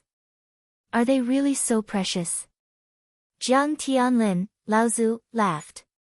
Seeing that the other 3 were also curious, he explained, in the cultivation world, other than the Yuan family, which has received the legacy of Peng Laozu, it is said that when the 7th patriarch preached and taught disciples, he passed down a total of 49 paths to the true spirit, corresponding to the 7 attributes and the 7 main bloodlines. Therefore, when measuring the strength of a sect, a very important standard is to see how many complete ancient books they have from the blood condensation realm to the late Dharma realm. At this time, spiritual master Xian Chen also asked in surprise, Senior brother, could it be that junior nephew Lu's 3 ancient books are actually 3 complete ancient books that have been passed down? Jiang Tianlin, Laozu, smiled and nodded.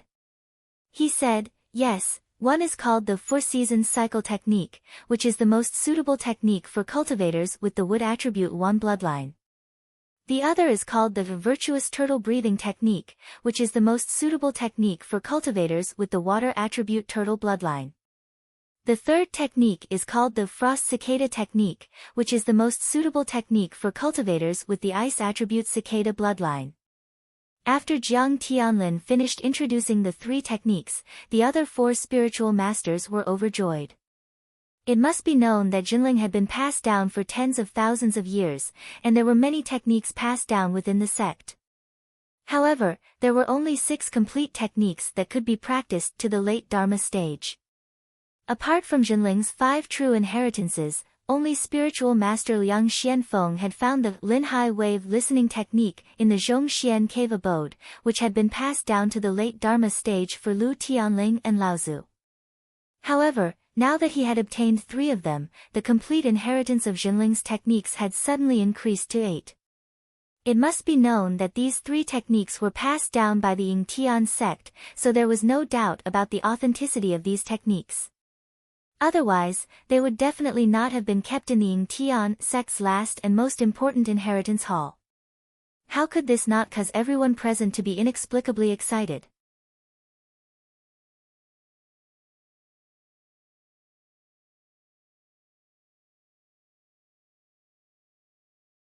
Chapter 643. Of course, these were not the only things that Lu Ping had gained from the clear stream cave abode. Jiang Tianlin, Laozu, and the others were naturally aware of this as well. However, these 3 complete cultivation manuals had undoubtedly greatly strengthened their weakest shortcoming for the rising Jinling. Seeing that the seniors had calmed down from the joy of obtaining these 3 cultivation manuals, Lu Ping thought for a moment and said, Martial uncles and martial uncles, this disciple still has some news regarding the Yingtian dojo to report. I'm going to ask you even if you don't say it. Jiang Tianlin, Laozu, smiled and said, you were able to obtain the Clear Stream cave abode, and Clear Stream Laozu had obviously entered the Yingtian dojo before. Then, he must have some information regarding the Yingtian dojo. This time, Jiang Tianlin, Laozu, did not guess correctly. However, he would never have thought that Lu Ping had already entered the Yingtian dojo twice. Lu Ping chuckled and said, this disciple has already found the Yingtian dojo and entered it twice. Today, when this disciple discovered the inheritance imprint left behind by the martial uncles and martial uncles, I had just come out of the Yingtian dojo. What? This time, the spiritual masters of Jinling finally cried out in surprise. Even Jiang Tianlin, Laozu, looked at Lu Ping in surprise.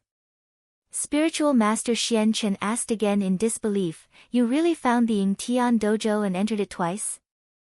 Lu Ping smiled and took out the grayish clay pot mystic treasure. Then, he told the seniors about how he found the Yingtian dojo. Lu Ping smiled bitterly and helplessly as he looked at the gazes the seniors were giving him. Then, he said, "Martial uncles and martial uncles, this is what it looks like." In the entire Yingtian dojo, the areas covered by the seals are distributed in a concentric circle pattern. The outermost area is covered by 3 7-colored seals, while the rest is covered by 2 5-colored seals. It was only then that the crowd regained their senses from Lu Ping's narration. Then, they looked at enlightened Master Xian Chen, Zhenling sect's only grandmaster in array formations. Other than Lu Ping, no one else was more qualified to speak than her. Spiritual Master Xian Chen pondered for a moment and said, "I heard that you fought to a draw with Blue Sea sect's Zhang Shi outside of Frost Island?" Lu Ping scratched his head. Although he didn't know why Spiritual Master Xian Chen would ask about Frost Island, he still answered, "That time, this disciple borrowed the profound ice formation that martial uncle laid down." Spiritual Master Xian Chen did not seem satisfied with Lu Ping's answer and continued to ask, "If you had a fair fight with him, what would the outcome be?" Lu Ping saw that Spiritual Master Xian Chen was asking in detail, as if the importance of this matter was no less than breaking the rainbow restrictions in Yingtian dojo. Lu Ping pondered for a moment and said carefully, "If that Zhang Shi did not hide too much of his strength that day, disciple is confident that even if I was not his match, I would still be able to tangle with him. At the very least, it would not be a problem for me to escape unscathed." Lu Ping naturally held back when he said this. Among his trump cards, at least the 7 Thunder Treasures Calabash and the Great Gentian Formation had not been exposed. Moreover, during these days, Lu Ping had obtained 3 spirit-nurturing great artifacts and his strength had increased. If he fought with Zhang Shi again, the outcome was still uncertain. Even so, when everyone heard Lu Ping personally confirm it, their faces showed more or less surprise. Zhang Shi was an expert who had condensed a gold core, while Lu Ping was only a 3rd-generation disciple who had just advanced to the late core forging stage. After a flash of surprise passed through Spiritual Master Xian Chen's face, he began to calm down, as if he was calculating something. The surrounding spiritual masters, including Jiang Tianlin and Laozu, did not make a sound to disturb him.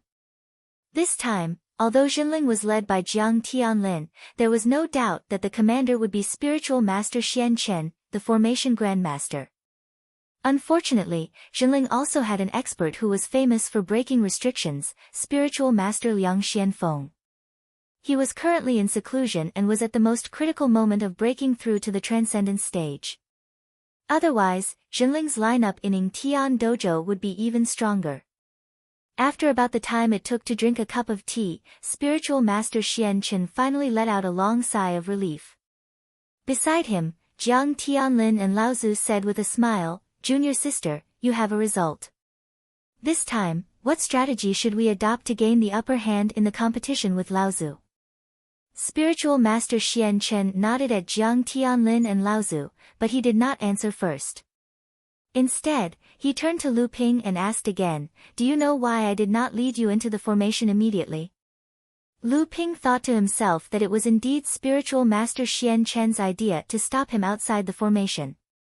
However, he still replied with a bitter smile, "It seems that Uncle Master wanted to test me. However, I have disappointed Uncle Master. Uncle Master's formation is mysterious, and I cannot break it." Spiritual Master Xian Chen nodded.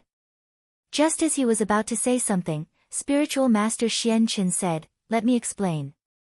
Lu Ping looked at Spiritual Master Xian Chen with some surprise, only to see that Spiritual Master Xian Chen had a regretful expression on his face. He said, "Martial nephew Lu is now the 3rd alchemy grandmaster of our sect.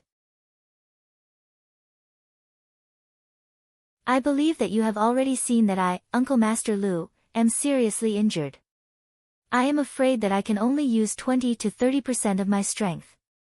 I am no longer able to participate in the Yingtian Dojo.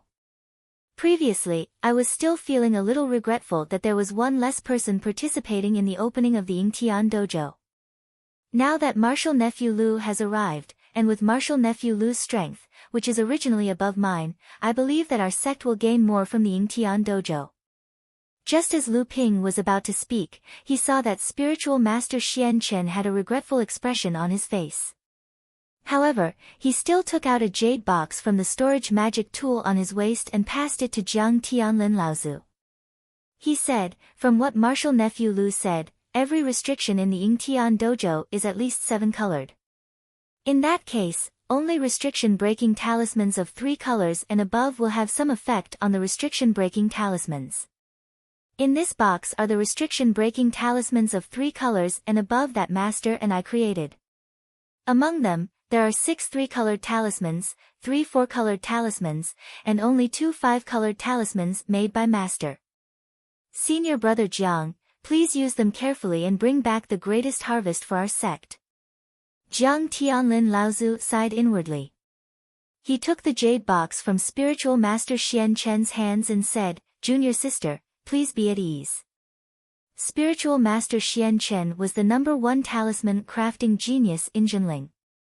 Currently, he was second only to Tian Shui Laozu in Jinling. This was also the main reason why spiritual master Xian Chen was able to become Tian Shui Laozu's disciple and become the vice pavilion master of the talisman crafting pavilion.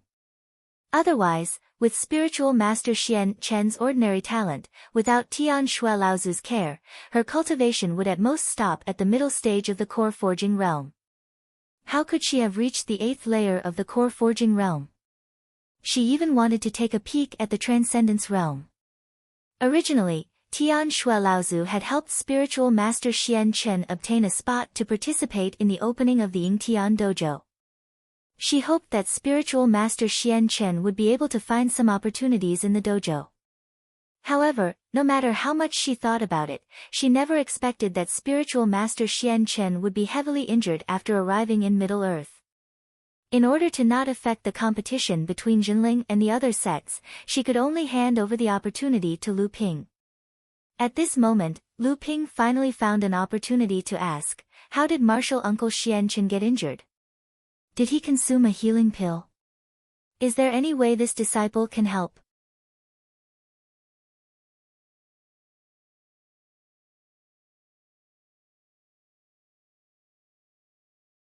"We had no choice but to help Sangyu sect. Your uncle Xian Ju was ambushed by an Azura at that time and was severely injured." Lu Ping's expression was solemn as he nodded and said, "Uncle Xian Ju, have you taken any healing elixirs?" Xian Ju Jinren smiled bitterly and said, "I've already taken the Bell Cauldron pill refined by Master Fornax." This time, Master Fornax prepared a Bell Cauldron pill for each of us just in case. I didn't expect that I would waste this healing pill before even entering Yingtian dojo. The Zhongding pill was a healing elixir that Tianlin Laozu had relied on to become a grandmaster alchemist.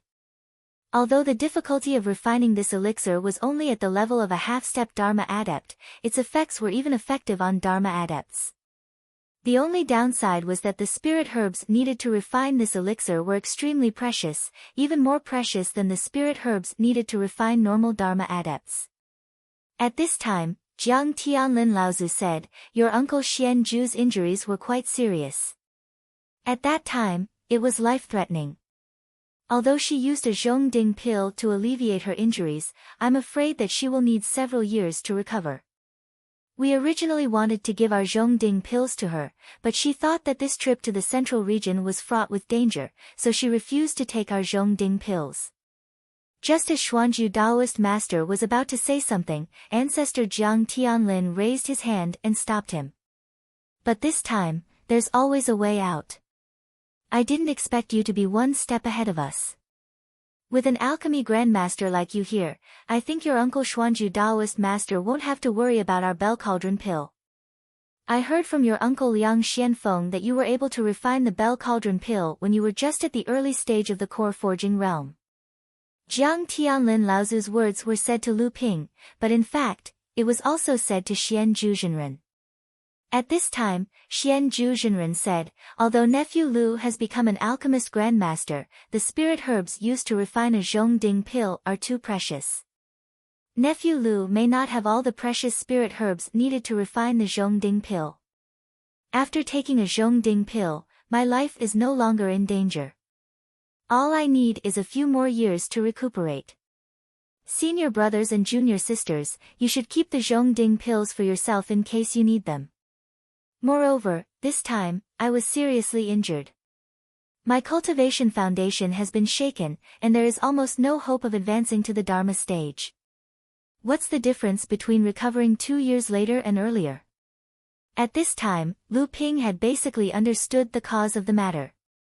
The biggest reason why Xian Zhuzhenren refused to take the Zhongding pill was because he had no hope of advancing to the Dharma stage. Lu Ping thought about it and took out an ancient book from his storage ring.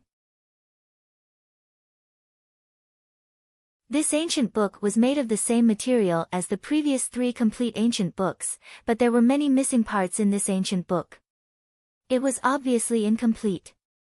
Seeing that everyone was looking at him, Lu Ping handed the incomplete ancient book to Xian Zhuzhenren, who had a suspicious look on his face. He said, "Uncle, take a look at this ancient book first." Xian Zhuzhenren did not know what Lu Ping was up to, so he opened the incomplete ancient book in his hand and began to browse. When Taoist Xian Zhu flipped to the first page of the remnant book, he was stunned for a moment before his expression turned serious. However, as he flipped through the remnant book, his expression first became one of exuberance, then ecstasy. Soon after, his expression became solemn. It was obvious that he was deeply attracted by the contents of the remnant book. After a long time, Xian Zhuzhenren flipped to the last page of the incomplete ancient book. Then, as if remembering something, he raised his head and looked at Lu Ping, who had a relaxed smile on his face. Then, he smiled apologetically at the others and said, "To me, this incomplete ancient book is 100 times more precious than the 3 complete cultivation methods." Seeing the puzzled expressions on everyone's faces, Xian Zhuzhenren asked Lu Ping, "This ancient book is also from the Yingtian dojo?" Lu Ping nodded solemnly and said, "Uncle, this ancient book is not complete. I think there are other parts in the dojo. If you can collect them all, even if your cultivation foundation is damaged, there is still hope for you to advance to the Dharma stage."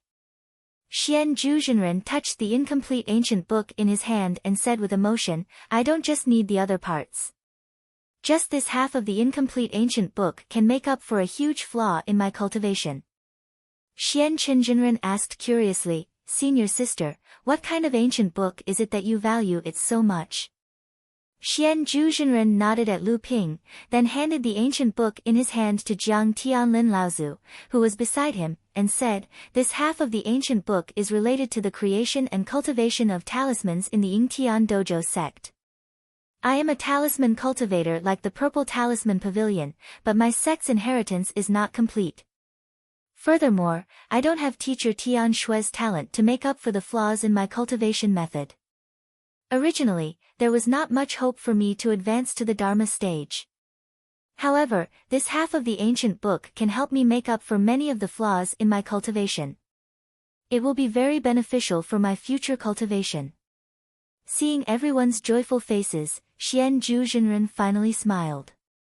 She continued, "However, this is not the only important thing. In this half of the ancient book, there is a complete inheritance of a type of precious talisman. This inheritance may not be complete even in some large sections."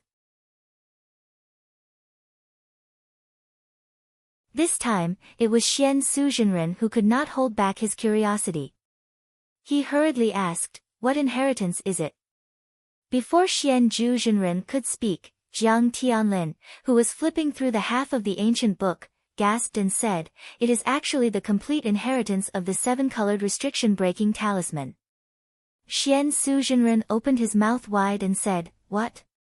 Restriction-breaking talisman? Or the 7-colored restriction-breaking talisman?" Jiang Tianlin Laozu closed the ancient book in his hand and said to Lu Ping, "I want to bring this half of the original ancient book along with the 3 complete cultivation books back to the sect.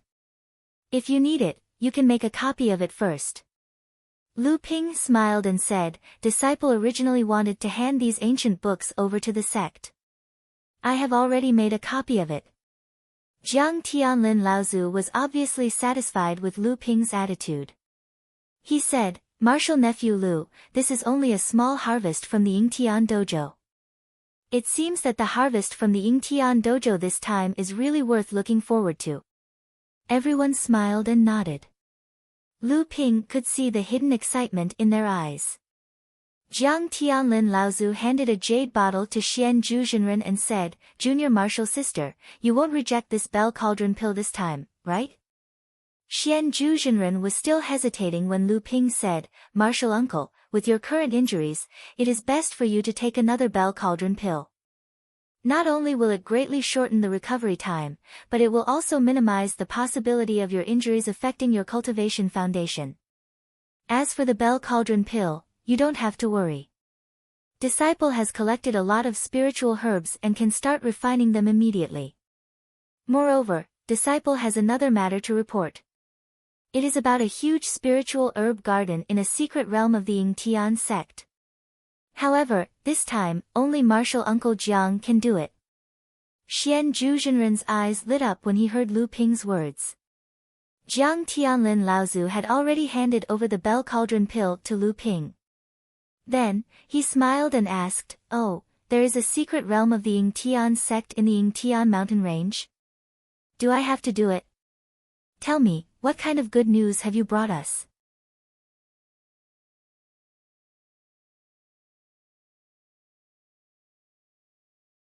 Chapter 644.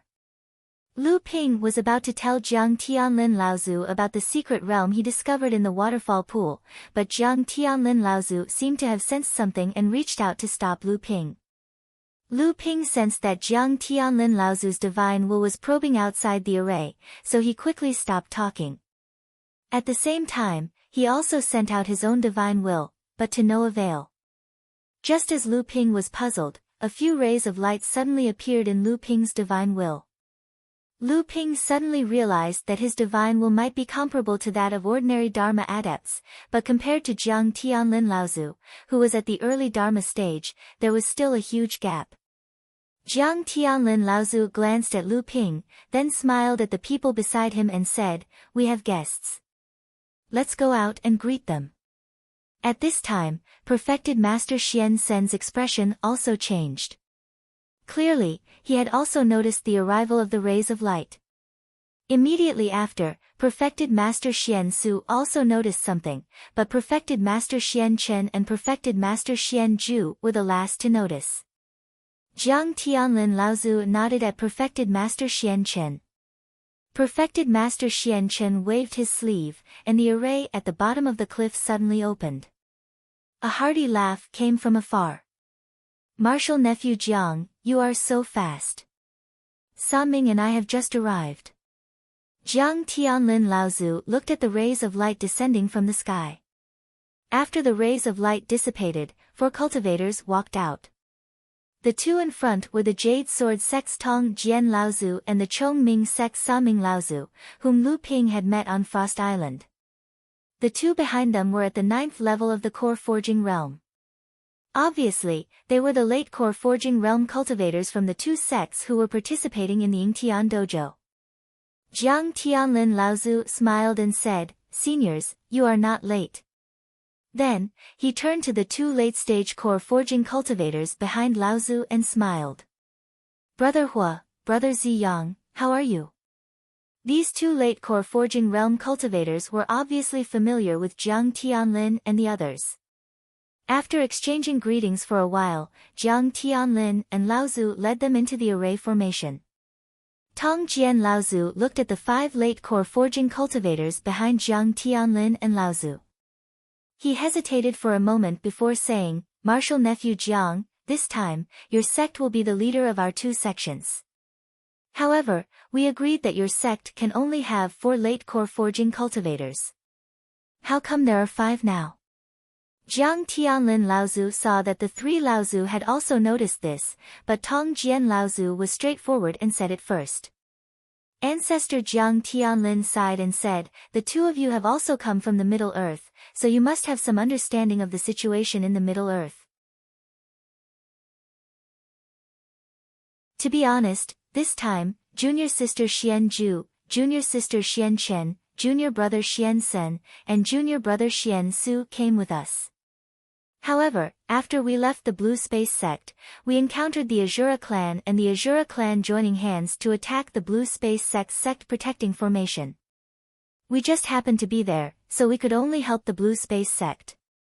Unexpectedly, junior sister Xian Ju was ambushed and heavily injured by an Azura during the battle. Jiang Tianlin Laozu recounted their encounter to the fore, and finally said, "We didn't expect Martial Nephew Lu to be traveling nearby, so we used our sect's inheritance imprint to find Martial Nephew Lu and let him participate in the opening of Yingtian Dojo in place of junior sister Xian Ju." Sanming Laozu nodded and said, "So that's how it is." Although we saw many traces of the Azura clan wreaking havoc along the way, we never thought that these two clans would dare to attack a large sect together. If Martial Nephew Jiang hadn't seen it with his own eyes, we wouldn't have believed that the situation in the Middle Earth has deteriorated to this extent. The three Laozu only briefly exchanged information about the situation in the Middle Earth, then returned their attention to the Yingtian Dojo in front of them. Sanming Laozu pondered for a moment, then said, "When we were rushing over here just now, we met Misty Water Pavilion's Yen Mu. According to her, it seems that the Blue Sea sect arrived 1 or 2 days earlier than the other sects this time." Bronze Sword Laozu also interrupted, "Not only that, during the previous battle on Frost Island, the Linggu sect did not send any Dharma adepts. We originally thought that the Linggu sect had secretly sided with your sect, but unexpectedly, it seems that the Linggu sect and Xian Ling sect have gotten into a conflict. At this time, the Linggu sect's early Dharma adept, Ling Nan, has brought a disciple and is with Dong Guo of the Blue Sea sect. It seems that these two sects are going to join forces." Jiang Tianlin Laozu's expression did not change, but his tone was solemn as he said, "It seems that the Blue Sea sect is not simple." Back then, Qingjian Laozu's identity was first discovered by the Blue Sea sect, and then he was put under house arrest for a period of time. It is hard to say that the Blue Sea sect did not obtain some information about the Yingtian Dojo from Qingjian Laozu. Moreover, ever since the sects merged, the Blue Sea sect has been rather aggressive, and their aura is even a level higher than Xian Ling sect. At this time, it is reasonable that the Linggu sect has turned to the Blue Sea sect. Jiang Tianlin Laozu and the two Laozu discussed some cooperation plans in the Yingtian Dojo. At the same time, they also revealed some of the information that Lu Ping had about the Yingtian Dojo to them. Just this alone was enough to make the two Laozu turn pale with fright at first, but then they were overjoyed. After sending off the two Laozu, Jiang Tianlin Laozu then turned to Lu Ping and said, "It seems that the situation is more complicated than we thought. Once the matter of the Yingtian Dojo is over, I am afraid that we will have to return to the North Sea as soon as possible. We will have to use that teleportation portal of yours." Lu Ping nodded, indicating that he understood. After diving directly into Laozu's rocky cave abode from the Yinghe River, perfected Xian Su and the others were astonished by the ingenuity of the cave abode's construction. Du Shi, who had recovered from her injuries, brought along the somewhat confused Du Jialuo and carried the little fox demon, who still seemed to be on the verge of death. Her heart raced as she watched Lu Ping and the others enter one after another. The aura that these people exuded made her feel extremely terrified. She could sense that even if she had encountered these people at her peak, she would most likely have fled in defeat before she had possessed the body. That middle-aged scholar, who had a suave figure and had glanced at her, could probably kill her with just a wave of his hand. After Jiang Tianlin Laozu entered the cave abode, he inadvertently glanced at Du Shi and frowned slightly. He said to Lu Ping, "Possession by a demonic cultivator?" Lu Ping did not expect Jiang Tianlin Laozu to discover Du Shi's secret so easily. However, he did not appear too surprised. These things would have to be reported to the sect sooner or later, so he said, "Yes." At this time, perfected Xian Su and the others also heard the conversation between Jiang Tianlin Laozu and Lu Ping. They all looked at Du Shi strangely. Possession was widely known in the cultivation world, but they were more or less surprised to see a successful cultivator, and a demonic cultivator at that. However, compared to Du Shi, who had possessed the body of a demonic cultivator, Jiang Tianlin Laozu's interest was quickly attracted by Du Jialua, who was standing beside Du Shi. Jiang Tianlin Laozu's gaze was a little strange. He looked at Lu Ping beside him and said, "You picked this kid up. What are your plans?" Lu Ping was now much more immune to Jiang Tianlin Laozu's ability to easily see through many of Lu Ping's thoughts and secrets. Hearing this, he only said, "Prepare to activate the blood meridian ceremony, then we will see." "Oh."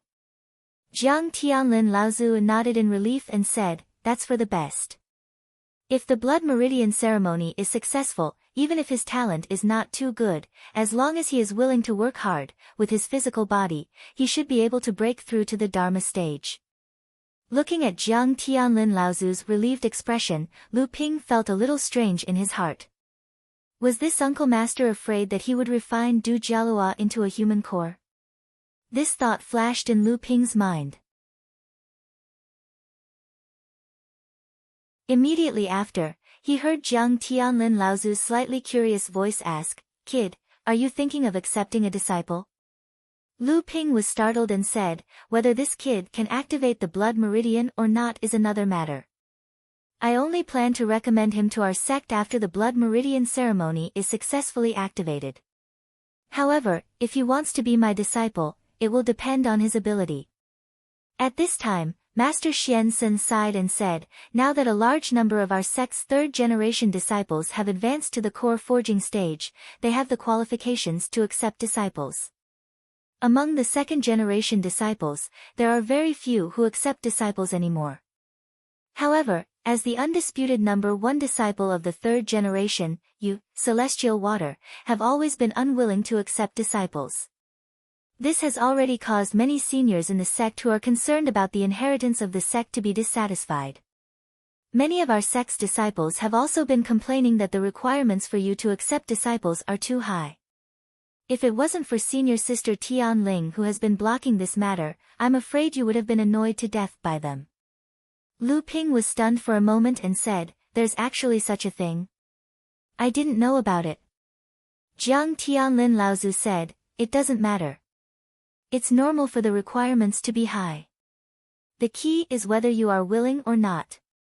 Your master and I are not afraid that you will accept disciples late, but that you will not accept disciples at all. After all, you have only cultivated for 100 years. There is still a long road ahead of you. It's better to accept disciples later and have more time to cultivate.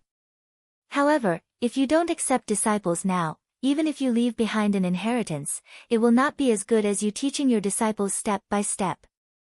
This way, the essence of your inheritance will be better inherited." After settling all the seniors of the sect in the cave residence, Master Xian Ju had already started to recuperate from his injuries in seclusion. At the same time, he began to study the incomplete talisman crafting manual in his hands. Master Xian Su and Master Xian Sun, on the other hand, were recuperating and preparing to find the Yingtian dojo tomorrow after meeting up with the other sections. However, the actual location of the Yingtian dojo was already known by Lu Ping. When the time came, everyone would just be putting on a show. The most important thing was to be able to obtain as many valuable inheritances after entering the Yingtian dojo. On the other hand, enlightened Master Xian Chen filled his room with all kinds of instruments and mystic instruments that Lu Ping recognized and didn't recognize. Among them, Lu Ping had seen many of them at Hu Lily's place before. They were obviously important tools that enlightened Master Xian Chen was using to decipher the seals. After settling everyone, Lu Ping and Jiang Tianlin Laozu left the cave residence again. Lu Ping threw the cloud light 5 elements robe, and a cloud that was exactly the same as the white cloud in the sky slowly rose. Then, it merged with the white cloud floating in the sky and disappeared.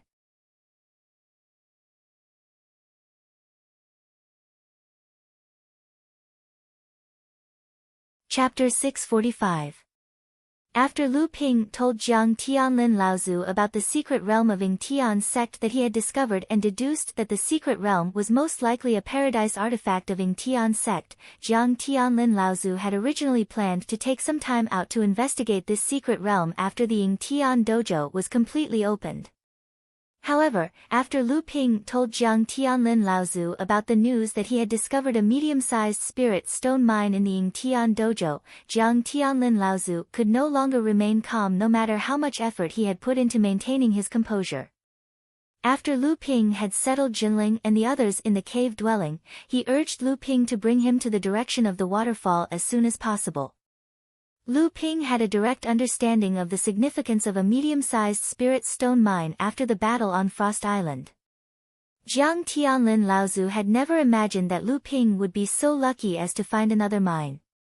Unfortunately, the location of the mine meant that Jinling would not be able to concentrate a large amount of manpower here to mine. Therefore, there was only one way left, and that was to move this medium-sized spirit stone mine as a whole. The biggest reason why the medium-sized spirit stone mine on Frost Island could not be moved was because it was too far away from Jinling, and the traction formation had consumed a lot of energy. Even if they could barely move it, the earth would shake and the mountains would shake during the process of moving it, making it impossible for this spirit stone mine to be kept secret. If the spirit stone mine in the Ying Tian dojo was moved outside of the dojo, it would definitely cause a huge commotion and attract the attention of the three sects in the Ying Tian mountain range. At the same time, it would also attract the attention of the cultivators of the North Sea sects who had already snuck into the mountain range. Moreover, moving the spirit stone mine outside of the dojo would not be able to guarantee its safety. Therefore, there was only one way to move the spirit stone mine, and that was to draw the spirit stone mine into another space, just like how he had drawn the spirit stone mine into the space of Ying Tian dojo. In other words, this space had to be a spatial artifact. In other words, it had to be a paradise artifact. This way, Lu Ping's House of Gold would naturally be useless, and Jiang Tianlin Laozu had to retrieve the spatial artifact in the pool under the waterfall. Jiang Tianlin Laozu followed Lu Ping and landed in front of the pool under the waterfall. Even though he had already learned about the wonders of the secret realm hidden in the pool from Lu Ping, when Jiang Tianlin Laozu was unable to find any clues about the secret realm on the surface of the pool, he still revealed an expression of shock. According to Lu Ping's instructions, Jiang Tianlin Laozu pushed towards the pool, and a huge pit that seemed to reach the bottom of the pool immediately appeared on the surface of the pool. The pool water formed a flight of stairs that led straight to the bottom of the pool. Jiang Tianlin Laozu stepped on the stairs formed by the flowing water and walked to the bottom of the pool. Then, the huge pit immediately closed up, and the pool returned to its original calm state. Lu Ping stood on the shore beside the pool. After the pool returned to its original state, he still stood there calmly and waited quietly.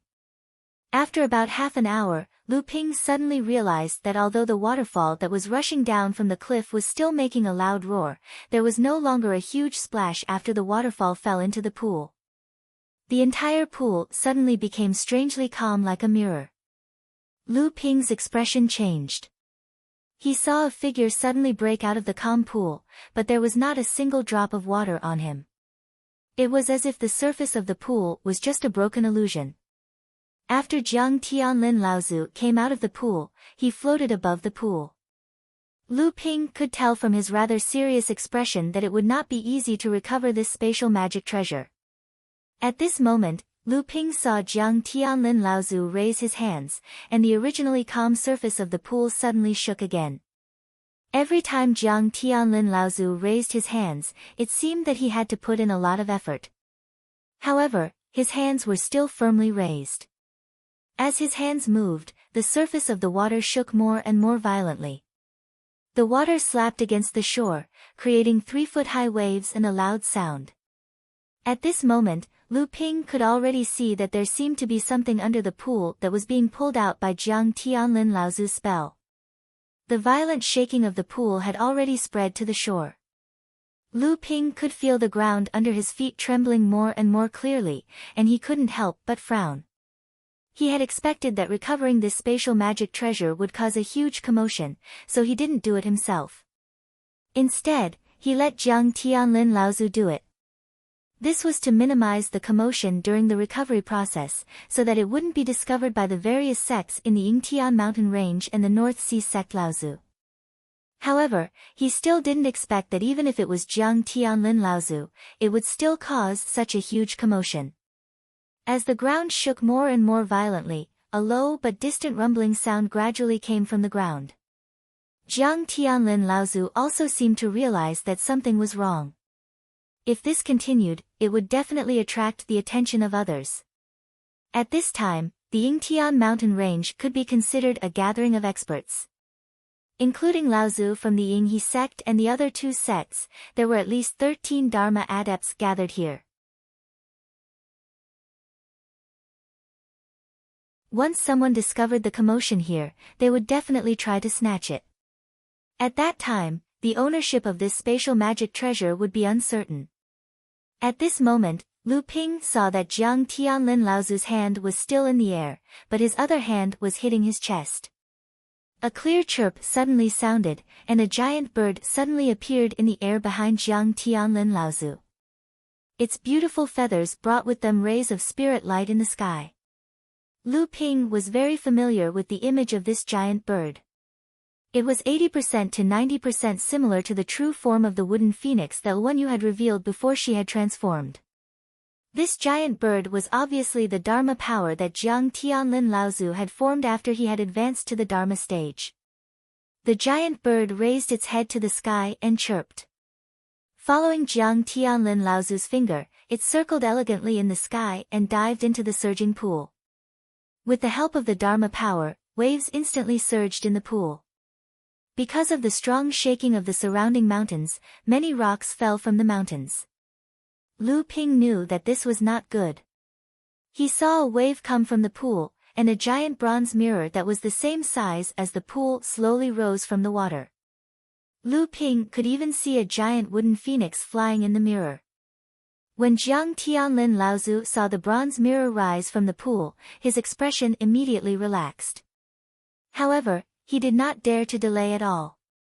He continuously made a few hand seals, and waves of green essential essence were injected into the giant bronze mirror. As the bronze mirror rose, its size continued to shrink. When the bronze mirror rose to the height where Jiang Tianlin Laozu was floating in the air, the grotto heaven treasure that contained a space shrank to the size of a palm. Jiang Tianlin Laozu held it in his hand. Lu Ping was overjoyed, and his body also floated into the air. Just as he was about to congratulate Jiang Tianlin Laozu for receiving a grotto heaven treasure, he saw Jiang Tianlin Laozu look behind him with a serious expression and say, "Let's go." Lu Ping's expression changed, and he did not have time to say anything. A small boat appeared under his feet, and he quickly disappeared into the horizon. At this moment, a voice suddenly came from the direction that Laozu Jiang Tianlin had turned to look at. "May I ask which fellow has come to the Yingtian mountain range?" "Old man, I'm from the Yinghe sect. Can you stop and have a chat?" Lu Ping had already used the multicolored cloud light clothes to cover the boat. The light that Lu Ping had left behind could no longer be seen in the sky, but it was still very difficult to hide from Dharma idol Laozu, who had already been discovered. Jiang Tianlin Laozu stood on the boat, still holding the bronze mirror in his hand. However, at this moment, he was clearly at a critical juncture in his control of the grotto heaven treasure.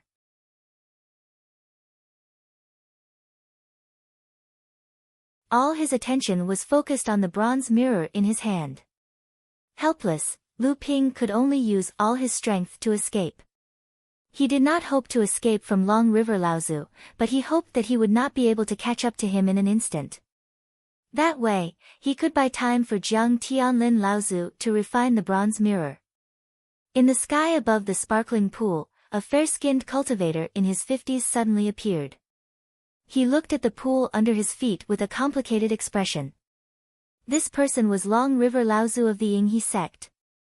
The Yingtian mountain range had been explored countless times by the cultivators of the Yinghe sect in the thousands of years since the Yinghe sect had been destroyed. Even he himself had explored the Yingtian mountain range many times, hoping to find some of the mystic realms that the Yinghe sect had hidden in the mountain range. This waterfall pool was one of the most scenic spots in the Yingtian mountain range. Almost every cultivator from the Yinghe sect had come here to admire this waterfall that seemed to fall from the 9 heavens. However, a treasure of the Yinghe sect was hidden in the pool under this waterfall. Over the thousands of years, countless cultivators had not discovered the abnormality in the pool. Although Long River Laozu was curious as to what kind of treasure it was and how it could fool the countless cultivators who came and went, the person who had collected the treasure was obviously a Dharma adept. Furthermore, it seemed that the process of collecting the treasure was not easy. Naturally, this treasure was not to be underestimated. How could Long River Laozu be satisfied with this? For thousands of years, the Yinghe sect and the other 2 sects had relied on the scattered inheritances left behind by the Yinghe sect to develop to their current scale. In the minds of Long River Laozu and the others, they were the true inheritors of the Yinghe sect's inheritance. Therefore, all the treasures left behind by the Yinghe sect in the Yingtian mountain range should naturally belong to the 3 sections. The person just now was obviously not from any of the 3 sections. That meant that he was a foreign cultivator. This foreign cultivator had obtained the treasures left behind by the Yinghe sect. From Long River Laozu's point of view, this was equivalent to stealing the treasures of the Yinghe sect. How could Long River Laozu swallow this insult? The person who had stolen the treasure was obviously of similar cultivation level to him. Long River Laozu did not have the confidence that he could win. After thinking about it, Long River Laozu could only reluctantly create 2 voids in front of him. Then, he placed 2 talismans into them and disappeared. However, from the looks of it, the person seemed to be refining the treasure and had no time to think about escaping. He was only being carried by a late core forging cultivator. This was a good opportunity to stop him.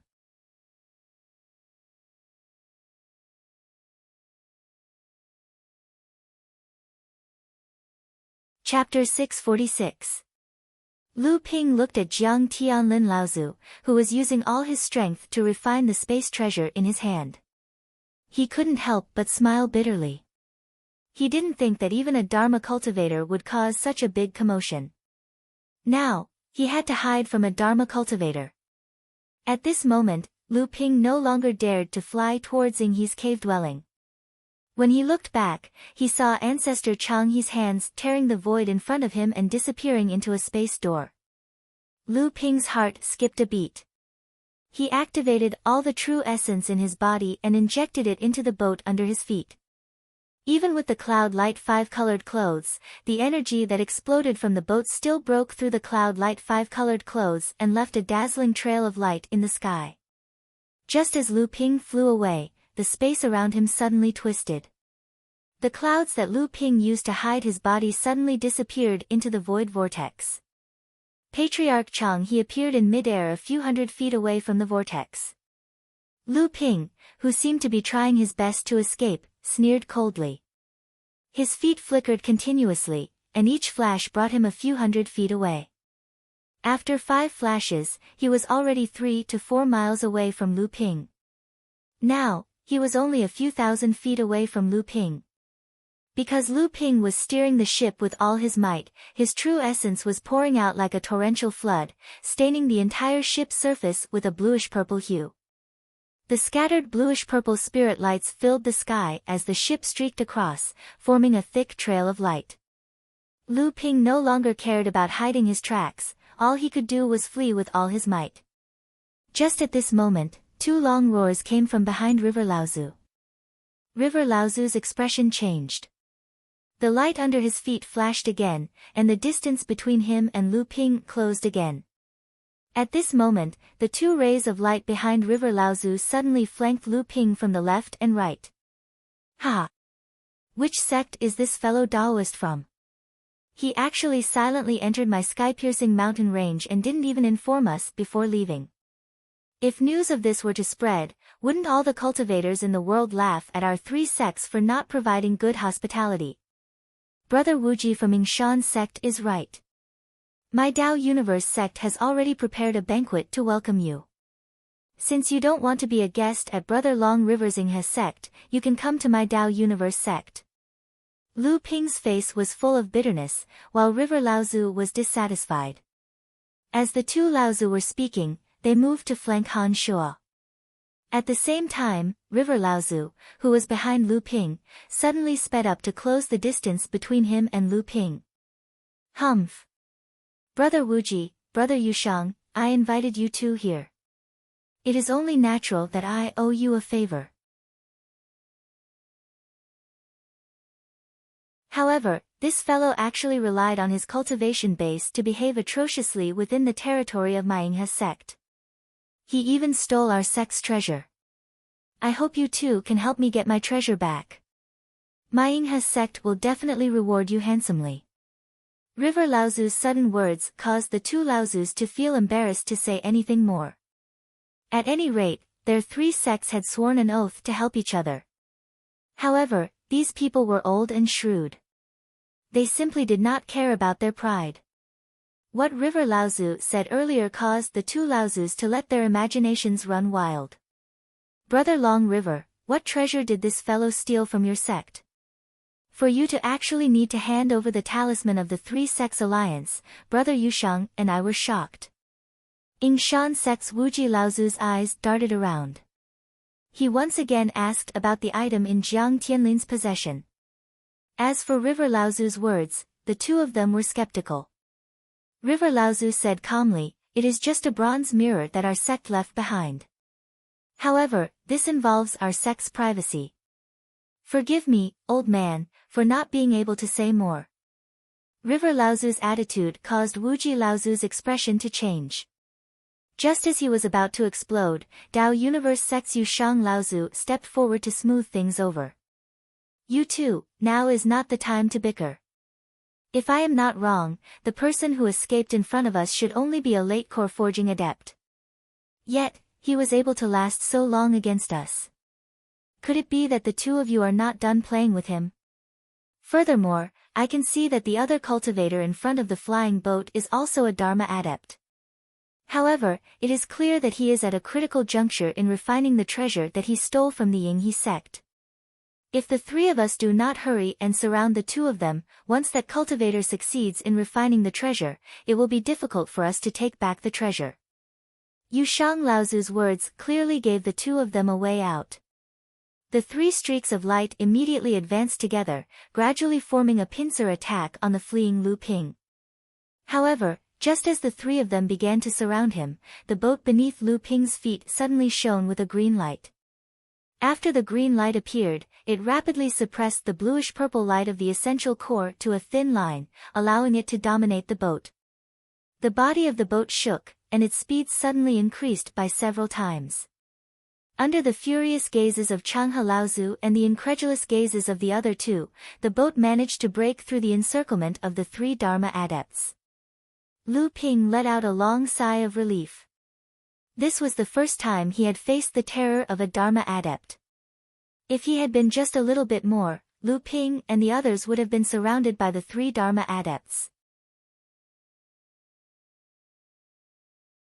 If that had happened, even if Jiang Tianlin Laozu had been able to successfully break through, Lu Ping himself would not have been able to escape. Jiang Tianlin Laozu, who was standing at the bow of the boat, laughed softly and said, "This time, we have obtained a good treasure." Just now, at the last moment, Jiang Tianlin Laozu had refined the copper mirror in his hand and used his vast essential core to control the boat in an instant. This had allowed Lu Ping to escape from the encirclement of the Dharma adepts. However, the boat was ultimately a flying treasure that Lu Ping had refined, and it was not compatible with the techniques that Jiang Tianlin Laozu practiced. Just now, the three Dharma adepts had not expected that Jiang Tianlin Laozu would be able to increase the speed of the boat in an instant. However, after escaping from the encirclement, the boat's speed had decreased once again. Lu Ping knew that the main reason for this was still him. If it was just Jiang Tianlin Laozu alone, the three of them would definitely not be able to catch up to him. However, now that Jiang Tianlin Laozu still had to bring Lu Ping out of danger, he seemed to be unable to do so. Lu Ping knew that this was not the way to go on. Just as he was about to say something, he heard Jiang Tianlin Laozu's voice. I will first block the three of them. You escape first. After that, the three of them will naturally not be able to stop me. Lu Ping knew that this was his only chance of survival. If he stayed, he would instead become a burden to Laozu. At his current level, he clearly did not have the right to interfere in a battle between Dharma adepts, much less a battle between four Dharma adepts. Jiang Tianlin Laozu leapt up from the boat and pounced towards the three Dharma adepts behind Lu Ping like a large bird. In the instant that Jiang Tianlin Laozu leapt up, Lu Ping's eyes could clearly see that on Jiang Tianlin Laozu's face, there was suddenly an additional mask that was as dry as tree bark. It was obvious that Jiang Tianlin Laozu did not want to reveal his identity. Seeing this, Lu Ping felt reassured. Jiang Tianlin Laozu's actions showed that he was extremely confident that he would be able to escape unscathed from being surrounded by the three of them. This might sound a little unbelievable, but Lu Ping was very sure of it. This was despite the fact that among the three Dharma adepts, Changhe Laozu of the Yinghe sect had already reached the peak of the early Dharma stage. Jiang Tianlin Laozu let out a long howl as he waved his sleeves to his sides. The qi in the air quickly condensed into two huge claws that seemed to have broken through the void. They struck towards Wuji Laozu and Yushang Laozu, who had once again tried to flank them from both sides. The two patriarchs were infuriated. It was one thing for the other party to fight 1 against 3, but to think that he would be able to stop the two of them with just one move was too arrogant and conceited. The two of them used all their strength to teach Jiang Tianlin Laozu a lesson. However, just as the two claws whistled towards their heads, Wuji Laozu and Yushang Laozu seemed to have realized something, and their expressions changed drastically. It was a good thing that the two of them had used all their strength to make Jiang Tianlin Laozu suffer. There was only a sound of thunder in the sky, and the two claws formed from qi immediately shattered. However, even with the two Laozus' combined forces, their path was actually blocked by the person in front of them with just one move. However, this was not the end. Just as Jiang Tianlin Laozu moved to block the two Dharma adepts, Long River Laozu, who was in the middle, took this opportunity to rush forward and directly strike towards Jiang Tianlin Laozu's chest. If this strike landed, Long River Laozu was confident that if the person in front of him did not die, he would be seriously injured. At that time, the three of them might even be able to kill this person completely.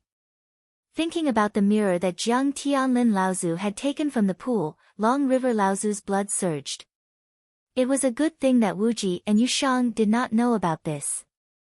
Otherwise, not only would the two of them not have tried their best, they might even cause trouble. Once he had this mirror, Long River Laozu was confident that he would have a higher chance of advancing to the mid-Dharma stage. Even if Long River Laozu was still at the early Dharma stage, with the power of this stage, Long River Laozu was confident that he would be able to suppress Wuji and Yushang. When he thought of this, Long River Laozu's eyes grew even more fervent, and the force behind his strike increased by a few notches. Poof!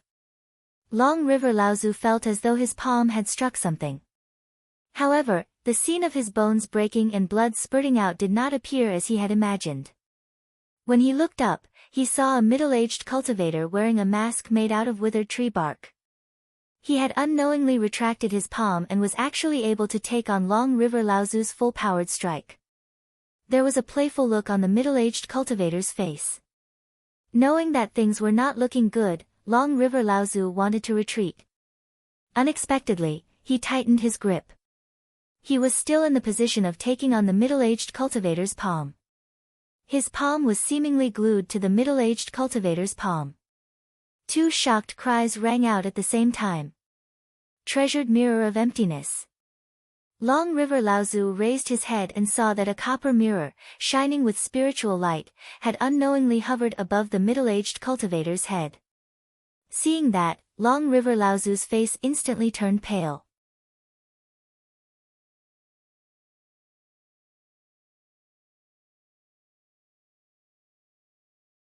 Chapter 647.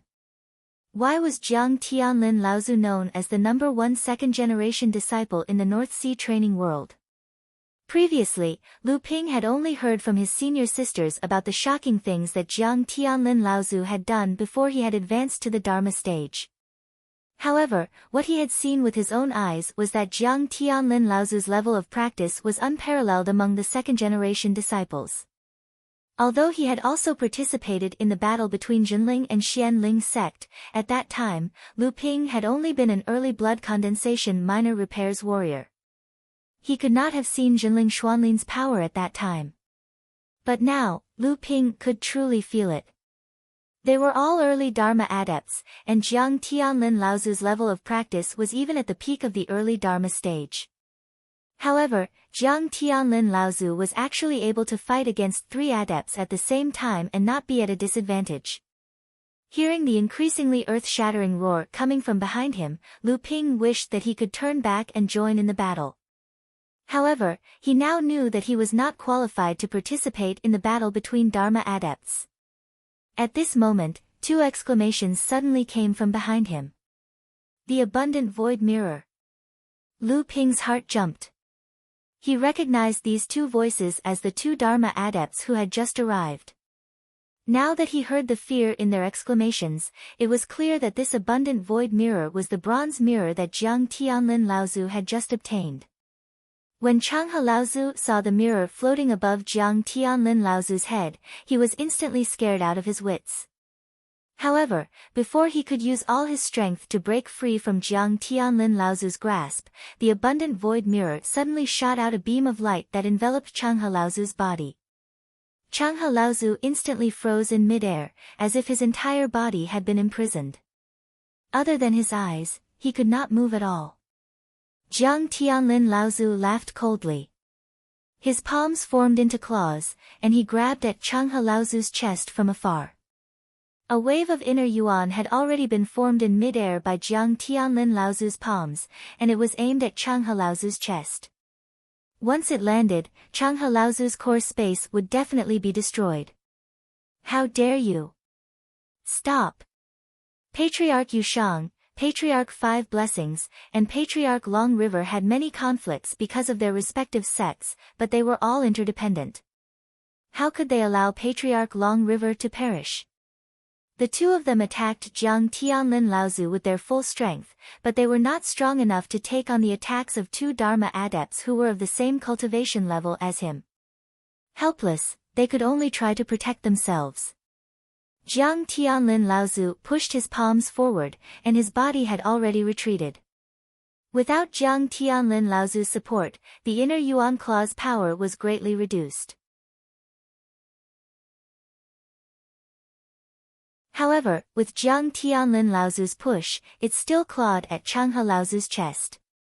At this moment, Changhe Laozu, who was imprisoned by the Yingsu treasured mirror, suddenly opened his eyes wide. Beads of sweat rolled down his forehead, and his jaw trembled as he let out an angry roar. Changhe Laozu finally broke free from the Yingsu treasured mirror's imprisonment. At the same time, he tried his best to dodge to the side, trying to avoid Jiang Tianlin Laozu's attack. Suddenly, Changhe Laozu, who was imprisoned by the Yingsu treasured mirror, opened his eyes wide and beads of sweat rolled down his forehead. His jaw trembled and he let out a furious roar. Changhe Laozu finally broke free from the Yingsu treasured mirror's imprisonment. At the same time, he tried his best to dodge to the side, trying to avoid Jiang Tianlin Laozu's attack. However, in the blink of an eye, Changhe Laozu only managed to avoid a vital point on his chest. The claws still managed to grab onto Changhe Laozu's left rib cage, easily breaking the astral energy protecting his body and breaking 2 of his ribs. At the same time, a hidden force pierced into his abdomen. Changhe Laozu could no longer hold back a mouthful of blood and it finally spilled out from the corner of his mouth. Although this injury was nothing to Changhe Laozu, he was extremely wary of Jiang Tianlin Laozu in front of him. When Ancestor Jiang Tianlin saw that Ancestor Long River had broken free from the shackles of the Yingshu treasured mirror, he sighed inwardly. If it wasn't for the fact that he had refined the mirror in a hurry, he wouldn't have been able to unleash the full power of the shackles. Otherwise, ancestor Long River wouldn't have been able to break free so easily. At this time, Jiang Tianlin Laozu had achieved his goal of delaying the 3 Dharma adepts. The Yingsu treasured mirror above his head suddenly spun and shot out a beam of light towards Yushang and Wuji Laozu. Just now, Changhe Laozu's encounter had startled the 2 of them and they hurriedly dodged to the side. However, Jiang Tianlin Laozu took the opportunity to jump out of the battle between the 3 of them. As he laughed, Jiang Tianlin Laozu swaggered off, leaving Changhe Laozu and the other 2 Dharma adepts behind, not daring to chase after him. After a long time, Changhe Laozu sighed and said, "Who is this person? His cultivation level is only about the same as ours, but this strength, he is actually able to fight 1 against 3 and not be at a disadvantage." Yushang Laozu's eyes were a little dazed as he muttered, "This person must be a Dharma adept from one of the big sects in the Central Plains, or maybe even a cultivator from one of the big sections. Otherwise, how could he be so strong?" "That's right, he must be a cultivator from one of the big sections." Changhe Laozu nodded and did not say anything. However, he heard Wuji Laozu's cold laugh. "Brother Changhe, when did the Yingsu treasured mirror become the possession of your Yinghe sect's ancestor? Can we ask you about this?" At this time, Yushang Laozu also reacted and said in a strange tone, "Brother Wuji is right. The Yingsu treasured mirror is a treasure of the Yinghe sect. It is said that the mirror was originally a treasure of the Yinghe sect, but if a cultivator who is not from the Yinghe sect tries to enter it, he will be hit by a ray of light from the mirror and then be immobilized. Brother Changhe must have known what the treasure is, but you made up such an absurd reason. Do you think we are 3 years old?" Patriarch Long River took out a jade bottle from his bosom and poured out a pill from it before carefully placing it in his mouth. His complexion, which was previously injured, immediately improved a lot. Wuji Laozu saw that Changhe Laozu was still so calm in the face of their questioning, and his face immediately became angry. However, he heard Changhe Laozu say, "The 2 of you don't need to be like this. If the 2 of you were in the old man's place, what would you have done? I don't think the old man needs to say anything more about this matter, right?" Wuji Laozu snorted coldly and did not say another word. Yushang Laozu, on the other hand, chuckled. Clearly, the 2 of them had silently agreed with Changhe Laozu's words. Changhe Laozu saw that the 2 of them did not continue to harp on this matter, and so he said, "It's just that today's matter is obviously very strange. Actually, the day before yesterday, the old man had already discovered traces of another early Dharma adept. It was just that that person was unusually vigilant, and after sensing that something was wrong, he quickly escaped from the old man's pursuit. Although the person today is not the same person as the person from the day before, the Yinghe Mountains have been silent for thousands of years without a Dharma adept appearing. Now, 2 people have appeared at the same time. Don't you all find this strange?" Yushang Laozu's expression changed, and he said, "Could it be that the Yingtian sect still has some sort of legacy hidden within the mountains that has not been discovered until now, and now, someone has clearly found some clues?" Changhe Laozu nodded, but then he heard Wuji Laozu say, "Yesterday, I also discovered traces of a Dharma adept appearing in the mountains." Changhe Laozu's expression became serious, and he turned to look at Wuji Laozu and asked, "Is that true?" Changhe Laozu saw that Wuji Laozu was about to explode, so he changed his words and said, "If that's the case, I'm afraid that the Yinghe Mountains will be very lively again this time." Yushang Laozu said in a low voice, "In that case, why would these people come here? If it's about secret territories, then that person just now obtained the Yinghe treasured mirror, and this treasure itself is actually a secret territory of a cavern. Could it be that these people suddenly have clues about several secret territories? How could the Yingtian sect still have so many secret territories? What else could they be here for?" Changhe Laozu's next words seemed to have been guessed by the other 2 Laozus as well. It could only be the Yinghe Tian sect.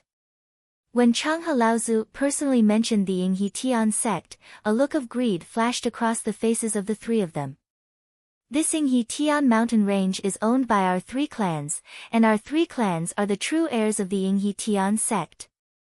The Yinghe Tian sect should also be inherited by our 3 clans. As Changhe Laozu said this, he sized up the 2 people in front of him.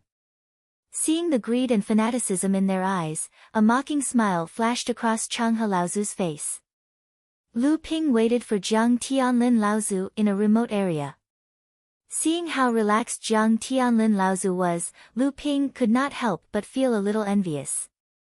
Uncle Master, you're fighting 1 against 3? Jiang Tianlin Laozu smiled and said, what's there to show off about fighting 1 against 3? I've heard that you've even fought 1 against 5 and 7 cultivators of the same level. Lu Ping chuckled and said, that's different. You're fighting 1 against 3 at the Dharma stage. Cultivators who are able to reach the Dharma stage are all extremely talented. This is much more difficult than me fighting against those cultivators who have unstable foundations and rely on external forces to increase their cultivation. Jiang Tianlin Laozu chuckled and handed him a mirror. This time, it's all thanks to this Yinghe Tian mirror that you found. This is a spirit-nurturing level grotto heaven treasure, and it also has a magical power that can emit a ray of light to imprison the opponent within. It's a rare treasure.